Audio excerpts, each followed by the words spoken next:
ಆತ್ಮೀಯ ಯುವಕ ಸಂಘದ ಸದಸ್ಯರೇ ಹಾಗೂ ಸ್ವಾಮಿ ವಿವೇಕಾನಂದರ ಅನುಯಾಯಿಗಳೇ, ಈಗಾಗಲೇ ಸ್ವಾಮಿ ವಿವೇಕಾನಂದರ ಜೀವನ ಒಂದು ಅವಲೋಕನ ಅನ್ನುವಂಥ ಅಡಿದಾವರೆಯಲ್ಲಿ ಈಗಾಗಲೇ 4 ಭಾಗಗಳಾಗಿ ಸ್ವಾಮಿ ವಿವೇಕಾನಂದರ ಜೀವನವನ್ನು ಅಧ್ಯಯನ ಮಾಡಿದ್ವಿ. ಮೊದಲನೇ ಭಾಗದಲ್ಲಿ ಸ್ವಾಮಿ ವಿವೇಕಾನಂದರ ಜೀವನವನ್ನು ಯಾಕೆ ಅಧ್ಯಯನ ಮಾಡಬೇಕು, ರಾಷ್ಟ್ರಕವಿ ಕುವೆಂಪುರವರು ಅಮೃತದ ಮಡು ಅಂತೇಳಿ ಸ್ವಾಮಿ ವಿವೇಕಾನಂದರ ಜೀವನ ಸಂದೇಶದ ಕುರಿತು ಹೇಳ್ತಾರೆ. ಹೇಗದ ಅಮೃತದ ಮಡು ಹೊಕ್ಕರೆ ಪ್ರಬುದ್ಧರಾಗ್ತೇವೆ ಅಂತೆಲ್ಲ ಹೇಳೋದನ್ನು ನಾವು ನೋಡಿದ್ವಿ. ಮತ್ತು ಸ್ವಾಮಿ ವಿವೇಕಾನಂದ ಪ್ರಭಾವಿತರಾಗಿ ಪ್ರೇರೇಪಿತರಾಗಿ ಅವರ ಜೀವನವನ್ನು ಬದಲು ಮಾಡಿಕೊಂಡು ರಾಷ್ಟ್ರಕ್ಕೆ ಅವರನ್ನು ಸಮರ್ಪಿಸ್ಕೊಂಡು ರಾಷ್ಟ್ರದ ಅಭ್ಯುದಯಕ್ಕೆ ಎಷ್ಟು ಜನ ಹೇಗೆಲ್ಲ ಮಾಡಿದ್ರು ಅಂತ ಕೂಡ ನೋಡಿದ್ವಿ. ಮತ್ತು ಅವರ ಬಾಲ್ಯದ ಜೀವನದ ಕೆಲವು ಘಟನೆಗಳನ್ನು ಕೂಡ ನೋಡಿದ್ವಿ. ಎರಡನೇ ಭಾಗದಲ್ಲಿ ಯುವಕ ನರೇಂದ್ರನ ಜೀವನವನ್ನು ನೋಡಿದ್ವಿ. ಹೇಗೆ ನರೇಂದ್ರ ಬೌದ್ಧಿಕವಾಗಿ ಅವನು ಪ್ರಾರಂಭವಾಗಿ ಆಧ್ಯಾತ್ಮಿಕವಾಗಿ ಅವನು ಹೇಗೆ ಮುಂದುವರೆದ, ಹೇಗೆ ಅವನಲ್ಲೆಲ್ಲ ಬದಲಾವಣೆಗಳಾಯಿತು, ಭಗವಾನ್ ಶ್ರೀರಾಮಕೃಷ್ಣರ ಸಂಪರ್ಕಕ್ಕೆ ಬಂದಮೇಲೆ ಯಾವ ರೀತಿ ಬದಲಾವಣೆಗಳಾಯಿತು, ಶ್ರೀರಾಮಕೃಷ್ಣರ ಸಂಪರ್ಕಕ್ಕೆ ಬಂದಮೇಲೆ ತನ್ನ 23ನೇ ವರ್ಷದಲ್ಲೇ ನಿರ್ವಿಕಲ್ಪ ಸಮಾಧಿಯನ್ನು ಹೇಗೆ ಅನುಭವಿಸ್ದ, ಆಧ್ಯಾತ್ಮಿಕದ ಮೇರು ಕೃತಿ ಹೇಗಾದ ನರೇಂದ್ರ ಅಂತ ಕೂಡ ನಾವು ನೋಡಿದ್ವಿ. ಇನ್ನು 3ನೇ ಭಾಗದಲ್ಲಿ ಪರಿವ್ರಾಜಕರಾಗಿ ಸ್ವಾಮಿ ವಿವೇಕಾನಂದರು ಹೇಗೆ ಭಾರತದುದ್ದಗಲಕ್ಕೂ ಸಂಚರಿಸಿದ್ರು, 100 ಜನರನ್ನು ಹೇಗೆ ಅವರಲ್ಲಿದ್ದಂಥ ತಪ್ಪು ಕಲ್ಪನೆಗಳನ್ನು, ಸಂಕುಚಿತ ಭಾವನೆಗಳನ್ನು ತೆಗೆದುಹಾಕಿದ್ರು, ರಾಜ ಮಹಾರಾಜರನ್ನು ಮತ್ತು ಹಲವಾರು ದೊಡ್ಡ ದೊಡ್ಡ ವ್ಯಕ್ತಿಗಳು ಅಂತ ಅನಿಸ್ಕೊಂಡಿರೋರ ಹತ್ರ ಚರ್ಚೆಯನ್ನು ಮಾಡಿ ಅವರ ತಿಳುವಳಿಕೆಯನ್ನು ಹೇಗೆ ಸರಿಪಡಿಸಿದ್ರು ಅಂತ. ಅದೇ ರೀತಿ 4ನೇ ಭಾಗದಲ್ಲಿ ಪಾಶ್ಚಾತ್ಯದಲ್ಲಿ ವಿವೇಕಾನಂದ ಅಂತ ಅನ್ನುವಂಥ ಇದರಲ್ಲಿ ಅವರು ಭಾರತದ ಪಾಶ್ಚಾತ್ಯಕ್ಕೆ ಹೋಗುವಂಥ ಸಮಯದಲ್ಲಿ ಎಷ್ಟೆಲ್ಲ ಕಷ್ಟಗಳನ್ನು ಅನುಭವಿಸಿದ್ರು, ಅದಾದಮೇಲೆ ಪಾಶ್ಚಾತ್ಯ ದೇಶದಲ್ಲೂ ಕೂಡ ಎಷ್ಟೆಲ್ಲ ಕಷ್ಟಗಳನ್ನು ಅನುಭವಿಸಿದ್ರು, ಅದರ ಮಧ್ಯದಲ್ಲೂ ಕೂಡ ಅವರು ಆಧ್ಯಾತ್ಮಿಕದ ಮೇರುಕೃತಿ ಹೇಗಾಗಿದ್ರು ಅಂತ. ಸಮಯದ ಅಭಾವದಿಂದ ಆಧ್ಯಾತ್ಮಿಕದ ಘಟನೆಗಳ ಕುರಿತು, ಅವರ ಆಧ್ಯಾತ್ಮಿಕತೆಯ ಕುರಿತು ಕೆಲವು ಘಟನೆಗಳನ್ನು ನಾವು ಹೇಳಲಿಕ್ಕೆ ಸಾಧ್ಯ ಆಯಿತು. ಅವರ ಜೀವನವನ್ನು, ವಿಸ್ತೃತ ಜೀವನವನ್ನು ನಾವು ಇನ್ನೂ ಡಿಟೇಲ್ ಆಗಿ ಓದ್ತಾ ಇದ್ವಿ ಅಂದರೆ ಪ್ರತಿ ಪುಟದಲ್ಲೂ ಕೂಡ ಸ್ವಾಮಿ ವಿವೇಕಾನಂದರು ಆಧ್ಯಾತ್ಮಿಕ ಅನುಭವಗಳನ್ನು, ಆಧ್ಯಾತ್ಮಿಕ ಆನಂದವನ್ನು, ಆತ್ಮಾನಂದವನ್ನು ಹೇಗೆ ಅನುಭವಿಸ್ತಿದ್ರು ಅಂತ ನಾವು ಕೇಳಿದಾಗೆಲ್ಲ ಮೈ ರೋಮಾಂಚನ ಆಗುತ್ತೆ. ತೇಜೋವಧೆ ಮಾಡ್ತಾ ಇದ್ರು, ಕ್ರೈಸ್ತ ಪಾದ್ರಿಗಳು ಅವ್ರ ಮೇಲೆ ತೇಜೋವಧವನ್ನು, ಕ್ಯಾರೆಕ್ಟರ್ ಅಸಾಸಿನೇಷನ್ ಮಾಡ್ತಾ ಇದ್ರು. ಅದ್ರ ಜೊತೆಗೆ ಸಾಲದಂಥ ಭಾರತೀಯರು ಕೂಡ ಸೇರ್ಕೊಂಡಿದ್ರು, ಕೈ ಜೋಡಿಸಿದ್ರು. ಇಂತಹ ಸಮಯದಲ್ಲೂ ಕೂಡ ಅವರ ಮನಸ್ಸು ಉನ್ನತ ಮಟ್ಟದಲ್ಲಿರ್ತಿತ್ತು, ತನಗೆ ದೇಹ ಇದೆ ಅನ್ನುವಂಥ ಭಾವನೆ ಇರ್ತಿರಲಿಲ್ಲ ಅನ್ನುವಂಥದ್ದನ್ನು ನಾವು ನೋಡಿದ್ವಿ. ಇನ್ನು ಈಗ ಕೊನೆಯ ಭಾಗ ಇದು. ಸ್ವಾಮಿ ವಿವೇಕಾನಂದರು ಭಾರತಕ್ಕೆ ಮರಳಿ ಬಂದರಿಂದ ಮಹಾಸಮಾಧಿ ಹೊಂದುವವರೆಗೂ ಇವತ್ತು ಅವರ ಜೀವನದ ಕೆಲವು ಮುಖ್ಯ ಅಂಶಗಳನ್ನು ಅಷ್ಟೇ ನಾನಿವತ್ತು ಹೇಳುವವನಿದ್ದೇನೆ.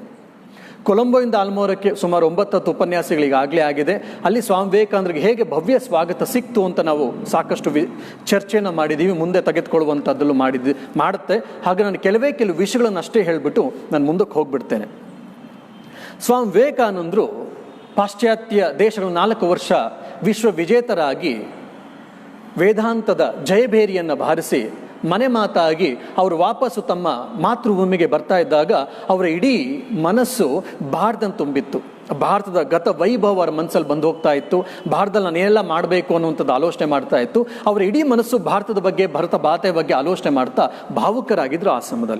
ಆ ಸಮಯದಲ್ಲೇ ಅವರ ಸಹ ಪ್ರಯಾಣಿಕರಾಗಿದ್ದಂಥ 2 ಕ್ರೈಸ್ತ ಪಾದ್ರಿಗಳು ಕೂಡ ಸ್ವಾಮಿ ವಿವೇಕಾನಂದರನ್ನು ನೋಡಿ ಅವ್ರನ್ನ ಕೆಣಕಬೇಕು ಅಂತ ಅವ್ರಿಗೆ ಆಸೆ ಆಗುತ್ತೆ.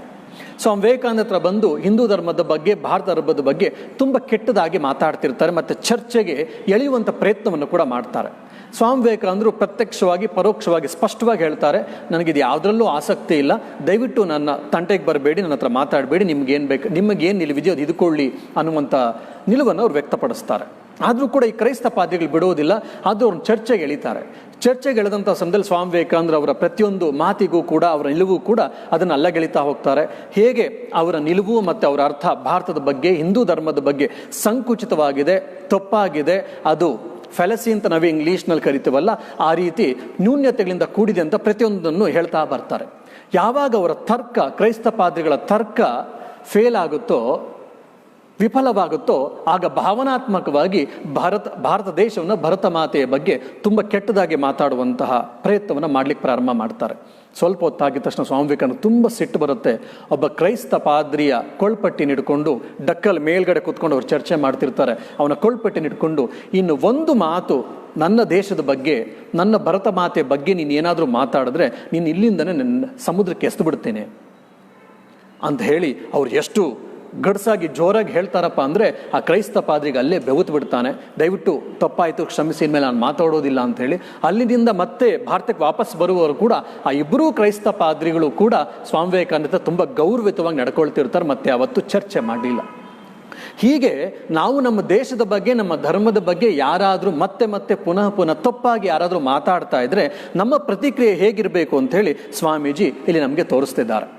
ಜನವರಿ 15ನೇ ತಾರೀಕು ಕೊಲಂಬೋದಲ್ಲಿ ಸ್ವಾಮಿ ವಿವೇಕಾನಂದ ಹೇಳುತ್ತಾರೆ, ಆವಾಗ ಶ್ರೀಲಂಕಾ ಕೂಡ ಬ್ರಿಟಿಷ್ ಭಾರತದ ಭಾಗವಾಗಿತ್ತು. ಸಾವಿರಾರು ಜನ ಸ್ವಾಮಿ ವಿವೇಕಾನಂದ ಸ್ವಾಗತ ಮಾಡಬೇಕು ಅಂತ ಆವತ್ತು ಕಾದಿದ್ರು. ಸ್ವಾಮಿ ವಿವೇಕಾನಂದ ಇಳಿದ ತಕ್ಷಣವೇ ಅವರನ್ನು ತುಂಬ ವೈಭವಿತವಾಗಿ ಮೆರವಣಿಗೆಯಲ್ಲಿ ಕರ್ಕೊಂಡು ಹೋಗ್ತಾರೆ, ಭಿನ್ನವೆತ್ತಳೆಯನ್ನು ಸಮರ್ಪಿಸ್ತಾರೆ. ಅನೇಕ ರೀತಿಯಾದ ಶ್ರೀಲಂಕಾದಲ್ಲಿ ತುಂಬ ಕಡೆ ಹಲವಾರು ಇದನ್ನು ನಡೀತದೆ. ಮತ್ತು ಜನವರಿ 26ನೇ ತಾರೀಕು ಸಣ್ಣ ದೋಣಿಯಲ್ಲಿ ಪಂಬನ್ಗೆ ಬರ್ತಾರೆ. ಪಂಬನಲ್ಲಿ ಆ ಸಣ್ಣ ದೋಣಿಯಿಂದ ಅವರ ಪೆನ್ ಅಂತ ನಾವು ಹೇಳ್ತೀವಿ, ಜೆ ಗುಡ್ವಿನ್ನು ಮತ್ತು ಮಿಸ್ಟರ್ ಅಂಡ್ ಮಿಸಸ್ ಕ್ಯಾಪ್ಟನ್ನು, ಇವರೆಲ್ಲರೂ ಕೂಡ ಪಾಶ್ಚಾತ್ಯ ಶಿಷ್ಯರೊಂದಿಗೆ ಸ್ವಾಮಿ ವಿವೇಕಾನಂದ ಇನ್ನೇನು ಇಳಿಬೇಕು. ಅವರ ಪ್ರಥಮ ಹೆಜ್ಜೆಯನ್ನು ಭಾರತ ದೇಶದಲ್ಲಿ ಇಡಬೇಕಾದ್ರಾಗ ಭಾಸ್ಕರ್ ಸೇತುಪತಿ, ರಾಮನಾಡಿನ ಮಹಾರಾಜ, ತನ್ನ ತಲೆಯನ್ನು ಇಲ್ಲ ತನ್ನ ಕೈಯನ್ನು ಇಟ್ಟು ದಯವಿಟ್ಟು ನಿಮ್ಮ ಪಾದವನ್ನು ಇಲ್ಲಿಡಿ ಅಂತ ಹೇಳಿ ಭಾಸ್ಕರ್ ಸೇತುಪತಿ ಸ್ವಾಮಿ ವಿವೇಕಾನಂದರಿಗೆ ಕೇಳ್ತಾನೆ. ಅಂದ್ರೆ ಅಂತಹ ಗೌರವವನ್ನು ಸ್ವಾಮಿ ವಿವೇಕಾನಂದರಿಗೆ ರಾಜ ಮಹಾರಾಜರು ಕೂಡ ಅವತ್ತು ತೋರಿಸ್ತಾ ಇದ್ರು ಅನ್ನೋದಕ್ಕೆ ಇದೊಂದು ನಿದರ್ಶನವಷ್ಟೇ. ಆದರೆ ಸ್ವಾಮಿ ವಿವೇಕಾನಂದ ಹೇಳ್ತಾರೆ, ಇಲ್ಲ, ನೀವು ಕೂಡ ಭಗತ್ ಸ್ವರೂಪಿಗಳೇ, ಮತ್ತು ಅದಕ್ಕಿಂತಲೂ ಹೆಚ್ಚಾಗಿ ನೀವು ಮಹಾರಾಜರು, ಹಾಗಾಗಿ ದಯವಿಟ್ಟು ನಾನು ಇಡೋದಿಲ್ಲ, ಕ್ಷಮಿಸಿ ಅಂತ ಹೇಳಿ ಅವರು ಅವರ ತಲೆ ಮೇಲಾಗಲಿ ಅವ್ರ ಕೈ ಮೇಲಾಗಲಿ ಅವರ ಪಾದವನ್ನು ಇಡೋದಿಲ್ಲ, ಕೆಳಗಿಡ್ತಾರೆ. ಮತ್ತು ಸ್ವಾಮಿ ವಿವೇಕಾನಂದರು ಎಲ್ಲಿ ಪಾದಾರ್ಪಣೆಯನ್ನು ಮಾಡಿದ್ರು ಅಲ್ಲೂ 40 ಅಡಿಯ ಕಂಬವನ್ನು ಪ್ರತಿಷ್ಠಾಪಿಸಿ ಸತ್ಯಮೇವ ಜಯತೆ ಅಂತೇಳಿ ಸ್ವಾಮಿ ವಿವೇಕಾನಂದರು ಇಲ್ಲಿ ಭೂಸ್ಪರ್ಶವನ್ನು ಮಾಡಿದ್ರು ಅಂತ ಹೇಳಿ ಭಾಸ್ಕರ್ ಸೇತುಪತಿ 1-2 ದಿವಸದಲ್ಲೇ ಇದು ಮಾಡ್ತಾರೆ. ಹೆಜ್ಜೆ ಹೆಜ್ಜೆಗೂ ಭಿನ್ನವತ್ತಗಳು, ತಳಿರು ತೋರಣಗಳಿಂದ ಸ್ವಾಮಿ ವಿವೇಕಾನಂದ ಸ್ವಾಗತ ಮಾಡಲಿಕ್ಕೆ ವ್ಯವಸ್ಥೆಗಳನ್ನು ಮಾಡೈತೆ. ಅದನ್ನು ಕಂಡಂತಹ ಹಲವಾರು ಆಗಿನ ಕಾಲದ ಪತ್ರಿಕಾ ಮಾಧ್ಯಮಗಾರರು ಪತ್ರಿಕೆಗಳಲ್ಲಿ ಬರೀತಾರೆ, ಹಿಂದೆಂದೂ ಕೂಡ, ಹಿಂದೆ ಆಗಲಿ ಇವತ್ತೂ ಆಗಲಿ, ಒಬ್ಬ ಸನ್ಯಾಸಿಗೆ, ಒಬ್ಬ ರಾಷ್ಟ್ರ ಭಕ್ತನಿಗಾಗಿರ್ಬೋದು, ಒಬ್ಬ ಸನ್ಯಾಸಿಗಾಗಿರ್ಬೋದು, ಈ ರೀತಿ ವೈಭವಯುತವಾಗಿ ಮೆರವಣಿಗೆ ಆಗಿರ್ಬೋದು, ಸ್ವಾಗತವಾಗಿ ನಾವೆಲ್ಲೂ ಈ ಜಗತ್ತಿನಲ್ಲಿ ಆಗಲಿ, ವಿಶೇಷವಾಗಿ ಈ ದೇಶದಲ್ಲಿ ಕಂಡಿಲ್ಲ. ಅಬಾಲವೃದ್ಧರು ಎಲ್ಲರೂ ಕೂಡ ಸ್ವಾಮಿ ವಿವೇಕಾನಂದನ ಸ್ವಾಗತ ಮಾಡಬೇಕು ಅಂತ ಹೇಳಿ ಆಗಿನ ರಾಜ ಮಹಾರಾಜರಿರ್ಬೋದು, ಯುವಕ ಯುವತಿಯರಿರ್ಬೋದು, ಮಕ್ಕಳಿರ್ಬೋದು, ಹೆಂಗಸರಿರ್ಬೋದು, ಆ ಊರಿನ ನಗರದ ಪ್ರತಿಷ್ಠಿತ ವ್ಯಕ್ತಿಗಳಿರ್ಬೋದು, ಅವರೆಲ್ಲರೂ ಕೂಡ ಗಂಟೆಗಟ್ಟಲೆ ಸ್ವಾಮೀಜಿ ಆಗಮನಕ್ಕಾಗಿ ಕಾಯ್ತಾ ಇರ್ತಿದ್ರು. ಸ್ವಾಮೀಜಿ ಬಂದ ತಕ್ಷಣ ಜೈಕಾರಗಳನ್ನು ಹಾಕ್ತಾ ಇದ್ರು. ಸ್ವಾಮೀಜಿನ ಟಚ್ ಮಾಡಿದ್ರೆ ಸಾಕು, ಸ್ವಾಮೀಜಿಗೊಂದು ನಮಸ್ಕಾರ ಮಾಡಿದ್ರೆ ಸಾಕು, ಸ್ವಾಮೀಜಿ ಅವ್ರು ನಮ್ಮನ್ನು ಒಂದ್ಸರಿ ನೋಡಿದ್ರೆ ಸಾಕು, ಸ್ವಾಮೀಜಿ ನಮ್ಮ ಹತ್ರ ಹಲೋ ಅಂತ ಹೇಳಿದ್ರೆ, ಹರಿಯೋಮ್ ಅಂತ ಹೇಳಿದ್ರೆ ಸಾಕು, ನಮ್ಮ ಜೀವನ ಪಾವನ ಆಗುತ್ತೆ, ಇಲ್ಲ ಅವರ ದರ್ಶನ ಸಿಕ್ಕರೆ ಸಾಕು, ನಮ್ಮ ಜನ್ಮ ಪುನೀತವಾಗುತ್ತೆ ಅಂತ ಹೇಳಿ ಸಾವಿರಾರು ಜನ ಪ್ರತಿಯೊಂದು ಕಡೆಯೂ ಕೂಡ ಕಿಕ್ಕಿರ್ತಿದ್ರು. ಕೊಲಂಬೋಯಿಂದ ಸ್ವಾಮೀಜಿ ಚೆನ್ನೈಗೆ ನೇರವಾಗಿ ಸಮುದ್ರಯಾನವನ್ನೇ ಮಾಡಬೇಕು ಅಂತ ಆಲೋಚನೆ ಮಾಡಿರ್ತಾರೆ. ಅದು ಅವ್ರಿಗೆ ಎಷ್ಟು ತಂತಿಗಳು, ಟೆಲಿಗ್ರಾಮ್ಗಳು ಮತ್ತು ಹಲವಾರು ರಿಕ್ವೆಸ್ಟ್ಗಳು ಬರುತ್ತಪ್ಪ ಅಂತಂದರೆ ಅದಕ್ಕೆಲ್ಲದಕ್ಕೂ ಕೂಡ ಉತ್ತರವನ್ನು ಕೊಡಲಿಕ್ಕಾಗದೆ, ಅವರೆಲ್ಲರ ಆಹ್ವಾನವನ್ನು ಸ್ವೀಕರಿಸಲಿಕ್ಕೆ ಆಗದಿದ್ರೂ ಕೂಡ ಕೆಲವು ಭಾಗದಲ್ಲಾದರೂ ಹೋಗ್ತೀನಿ ಅಂತೇಳಿ ಸ್ವಾಮೀಜಿ ನಿಶ್ಚಯವನ್ನು ಮಾಡಿ ಕೊಲಂಬೋಯಿಂದ ಚೆನ್ನೈಗೆ ನೇರವಾಗಿ ಸ್ಟೀಮರಲ್ಲಿ, ಜರ್ಜ್ನಲ್ಲಿ ಹೋಗದೆ ಅದ್ರ ಬದಲಾಗಿ ಲ್ಯಾಂಡ್ ರೂಟನ್ನು ಬಹುತೇಕವಾಗಿ ಹಿಡಿತಾರೆ. ಹಲವಾರು ಬಾರಿ ಪ್ರತಿ ಹಳ್ಳಿಯಲ್ಲೂ ಸ್ವಾಮಿ ವಿವೇಕಾನಂದ ಜಟಕಾ ಬಂಡಿ ಹೋಗುವಂಥ ಸಮಯದಲ್ಲಿ ಪ್ರತಿ ಹಳ್ಳಿಯಲ್ಲೂ ಕೂಡ ನೀರು ಹಾಕಿ ಸಾಸಿರ್ತಿದ್ರು, ರಂಗೋಲಿಗಳನ್ನು ಹಚ್ಚಿರ್ತಿದ್ರು, ವಿವಿಧ ರೀತಿಯ ಕಮಾನುಗಳನ್ನು ಹಚ್ಚಿರ್ತಿದ್ರು. ವೀರ ಸನ್ಯಾಸಿ, ವೀರ ವೇದಾಂತಿ ಸ್ವಾಮಿ ವಿವೇಕಾನಂದರಿಗೆ ಭಾರತದ ಸುಪುತ್ರ, ಭಾರತದ ಹೆಮ್ಮೆಯ ಪುತ್ರ, ಈ ರೀತಿ ಹಲವಾರು ರೀತಿಯಾದಂತಹ ಹೆಗ್ಗಳಿಕೆಗಳಿಂದ ಸ್ವಾಗತದ ಮಂಟಪಗಳನ್ನು, ಸ್ವಾಗತದ ಕಮಾನುಗಳನ್ನು ಪ್ರತಿ ಹಳ್ಳಿಯಲ್ಲೂ ಕೂಡ ವಿಶೇಷವಾಗಿ ತಮಿಳುನಾಡಿನಲ್ಲಿ ರಚಿಸಿದ್ದನ್ನು ಆವತ್ತಿನ ಪತ್ರಿಕೆಗಳು ಪ್ರಕಟಣೆಯನ್ನು ಮಾಡಿದ್ದನ್ನು ನಾವು ನೋಡ್ತೀವಿ. ಅದೆಷ್ಟಪ್ಪ ಅಂತ ಅಂದರೆ, ಅನುರಾಧ್ಪುರ ಆದಮೇಲೆ, ಪಂಬನ್ ಆದಮೇಲೆ, ಭಾಸ್ಕರ್ ಸೇತುಪತಿಯ ಎಲ್ಲವನ್ನು ಮುಗಿದು ಇನ್ನೇನು ಮಧುರೈಗೆ ಬರುವಂಥ ಸಮಯದಲ್ಲಿ ಮಾಯಾವರ ಅನ್ನುವಂಥ ಒಂದು ಸಣ್ಣ ಹಳ್ಳಿ, ಆ ಮಾಯಾವರದ ಜನ ಸ್ವಾಮಿ ವಿವೇಕಾನಂದರು ಬರ್ತಿದ್ದಂತಹ ರೈಲನ್ನೆಲ್ಲ ದಯವಿಟ್ಟು ನಿಲ್ಲಿಸಿ ಸ್ವಾಮಿ ವಿವೇಕಾನಂದಗೊಂದು ಹೂವಿನ ಹಾರವನ್ನು ಹಾಕಿ ನಾವು ಅವ್ರ ಗೌರವವನ್ನು ತೋರಿಸ್ತೀವಿ ಅಷ್ಟೇ ಅಂತ ಹೇಳಿ. ಆ ಟ್ರೈನು ಮೇಲ್ ಟ್ರೈನ್ ಆಗಿರುತ್ತೆ. ಮೇಲ್ ಟ್ರೈನ್ ಆಗಿದ್ದರಿಂದ ಅಲ್ಲಿ ನಿಲ್ಲಿಸುವಂತಹ ವ್ಯವಸ್ಥೆ ಇರೋದಿಲ್ಲ. ಸ್ಟೇಷನ್ ಮಾಸ್ಟರ್ ಹೇಳ್ತಾರೆ, ಇಲ್ಲ ನಾವು ನಿಲ್ಲಿಸ್ಲಿಕ್ಕೆ ಆಗೋದಿಲ್ಲ, ಪರ್ಮಿಷನ್ ಇಲ್ಲ ಅಂಥೇಳಿ. ಆ ಜನ ಸ್ವಾಮಿ ವಿವೇಕಾನಂದರ ದರ್ಶನವನ್ನು ಪಡ್ಕೊಳ್ಬೇಕು, ಸ್ವಾಮಿ ವಿವೇಕಾನಂದ ಗೌರವವನ್ನು ಸಮರ್ಪಿಸಬೇಕು ಅಂತ 100 ಜನ ರೈಲ್ವೆ ಹಳಿಯ ಮೇಲೆ ಹೋಗಿ ಮಲಗಿಬಿಡ್ತಾರೆ. ಟ್ರೈನ್ ನಮ್ಮ ಮೇಲೆ ಬೇಕಾದರೂ ಹೋಗಲಿ, ಆದರೆ ಸ್ವಾಮಿ ವಿವೇಕಾನಂದರನ್ನ ನಾವು ಗೌರವವನ್ನು ಸೂಚಿಸದೆ, ಸ್ವಾಮಿ ವಿವೇಕಾನಂದ ದರ್ಶನವನ್ನು ಪಡೆಯದೆ ನಾವು ನಿಲ್ಲಿಸೋದಿಲ್ಲ ಅಂತ 100 ಜನ ರೈಲ್ವೆ ಹಳಿಯ ಮೇಲೆ ಮಲಗಿಬಿಡ್ತಾರೆ. ಅಂಥ ಶ್ರದ್ಧೆ, ಅಂಥ ಭಕ್ತಿ, ಅಂತಹ ಗೌರವ ಸ್ವಾಮಿ ವಿವೇಕಾನಂದರಿಗೆ ಭಾರತೀಯ ಜನರು ಸೂಚಿಸ್ತಾ ಇದ್ರು. ಕೊನೆಗೆ ಬೇರೆ ದಾರಿ ಇಲ್ಲದೆ ಸ್ಟೇಷನ್ ಮಾಸ್ಟ್ರು ರೆಡ್ ಫ್ಲಾಗನ್ನು ತೋರಿಸಿ ರೈಲನ್ನು ಘೋಷಗಳನ್ನು ಕೂಗ್ತಾ ಭಿನ್ನವತ್ತನ್ನು ಸಮರ್ಪಿಸಿ ಅವರಿಗೆ ನೂರಾರು ಹಾರಗಳನ್ನು ಹಾಕಿ ಅವರ ಪದಧೂಳಿಯನ್ನು ಸ್ವೀಕರಿಸಿ ಮುಂದೆ ಮಧುರೈ ನಗರಕ್ಕೆ ಹೋಗಲಿಕ್ಕೆ ಇದು ಮಾಡ್ತಾರೆ. ಅದೇ ರೀತಿ ಮಧುರೈಯಲ್ಲೂ ಕೂಡ ಮತ್ತೆ ಭಾಸ್ಕರ್ ಸೇತುಪತಿ ಮಹಾರಾಜನ ಇದು ಸಮಯದಲ್ಲಿ ಅದಾದ್ಮೇಲೆ ಅಲ್ಲಿಂದ ಅವರಿಗೆ ಸ್ಥಳಕ್ಕೆ ಅವರು ಎಲ್ಲಿ ಉಳ್ಕೊಳ್ಬೇಕು ಅಂತ ಏನೊಂದು ರಾಜರ ಒಂದು ಗೆಸ್ಟ್ ಹೌಸನ್ನು ವ್ಯವಸ್ಥೆ ಮಾಡಿದ್ರು. ಅವ್ಳಿಗೆ ಹೋಗಬೇಕಾದ ಸಮಯದಲ್ಲಿ ಜಟಕಾ ಬಂಡಿಯ ಕುದುರೆಯನ್ನು ಬಿಡಿಸ್ಬಿಟ್ಟು ಸ್ವಯಂ ರಾಜನಿಂದ ಹಿಡಿದು ಎಲ್ಲರೂ ಕೂಡ ಎಲ್ಲ ಯುವಕರು ಕೂಡ ಸ್ವಾಮಿ ವಿವೇಕಾನಂದರು ಇದ್ದಂಥ ಜಟಕಾ ಬಂಡಿನ ಅವರೇ ಎಳ್ಕೊಂಡು ಹೋಗ್ತಾರೆ. ಅದೇ ರೀತಿ ಚೆನ್ನೈನಲ್ಲೂ ಕೂಡ ನಡೀತದೆ. ಸ್ವಾಮಿ ವಿವೇಕಾನಂದರು ಚೆನ್ನೈನಲ್ಲಿ ರೈಲ್ವೆ ಸ್ಟೇಷನ್ಗೆ ಬರಬೇಕಾದ್ರೆ ಸಾವಿರಾರು ಜನ ಕಿಕ್ಕರ್ದು ನಿಂತಿರ್ತಾರೆ. ಅಷ್ಟೊಂದು ಜನಕ್ಕೆ ಒಳಗಡೆ ಇರಲಿಕ್ಕೆ ಜಾಗ ಇಲ್ಲ ಅಂತೇಳಿ ಪ್ಲಾಟ್ಫಾರ್ಮ್ ಟಿಕೆಟನ್ನು ಕೂಡ ಫಿಕ್ಸ್ ಮಾಡ್ತಾರೆ ರೈಲ್ವೆ ಡಿಪಾರ್ಟ್ಮೆಂಟ್ ಅವರು. ಪ್ಲಾಟ್ಫಾರ್ಮ್ ಟಿಕೆಟನ್ನು ಆಗಿನ ಕಾಲದಲ್ಲೂ ಜನ ಕೊಂಡುಕೊಂಡು ಒಳಗಡೆ ಎಷ್ಟೋಗಿರ್ತಾರೆ ಅಂತಂದರೆ ಒಬ್ಬ ಪತ್ರಿಕಾ ಮಾಧ್ಯಮಗಳು ಇಲ್ಲೊಬ್ಬ ಶಿಷ್ಯ ಬರೀತಾನೆ, ಮುಂದೆ ಒಂದು ಇರುವೆ ಹೋಗ್ಲಿಕ್ಕೂ ಜಾಗ ಇರಲಿಲ್ಲ, ಅಷ್ಟು ಇಡೀ ರೈಲ್ವೆ ಸ್ಟೇಷನ್ ಕಿಕ್ಕಿರಿದು ತುಂಬಿತ್ತು ಸ್ವಾಮಿ ವಿವೇಕಾನಂದನ್ನ ಸ್ವಾಗತ ಮಾಡಲಿಕ್ಕೆ. ಏನು ನಾವು ಭಾರತದ ಪ್ರಪ್ರಥಮ ಗವರ್ನರ್ ಜನರಲ್ ಆಗಿದ್ರು ಅಂತ ಹೇಳ್ತೀವರಲ್ಲ, ರಾಜಗೋಪಾಲಾಚಾರ್ಯ ಅವರೂ ಕೂಡ ಸ್ವಾಮಿ ವಿವೇಕಾನಂದ ದರ್ಶನಕ್ಕೆ ಆಗಿನ ಕಾಲದಲ್ಲಿ ಕಾದಿದ್ರು. ಮತ್ತು ದೊಡ್ಡ ದೊಡ್ಡ ಜಡ್ಜ್ಗಳಾಗಿರ್ಬೋದು ಎಲ್ಲರೂ ಕೂಡ ಕಾದಿದ್ರು ಅಂಥೇಳಿ ನಾವು ಇದರಲ್ಲಿ ಚೆನ್ನೈಯಲ್ಲಿ ನಡೆದಿರೋ ಘಟನೆಗಳಲ್ಲೂ ಕಾಣ್ತೀವಿ. ಅದೇ ರೀತಿ ಸ್ವಾಮಿ ವಿವೇಕಾನಂದರು ಬಂದಾಗ ಜೈಕಾರಗಳನ್ನು ಹಾಕ್ತಾ ಹೂವಿನ ಹಾರಗಳನ್ನು ಸ್ವಾಮಿ ವಿವೇಕಾನಂದರ ಮೇಲೆ ಎಷ್ಟಪ್ಪ ಹಾಕ್ತಾರೆ ಅಂದರೆ ಸ್ವಾಮಿ ವಿವೇಕಾನಂದರೆ ಮುಚ್ಚೋಗ್ತಾರೆ, ಸ್ವಾಮಿ ವಿವೇಕಾನಂದರೆ ಕಾಣಿಸ್ತಿರ್ಲಿಲ್ಲ, ಅಷ್ಟು ಹೂವಿನ ಹಾರಗಳನ್ನು ಸ್ವಾಮಿ ವಿವೇಕಾನಂದರ ಮೇಲೆ ಹಾಕ್ತಾರೆ ಅಂತ.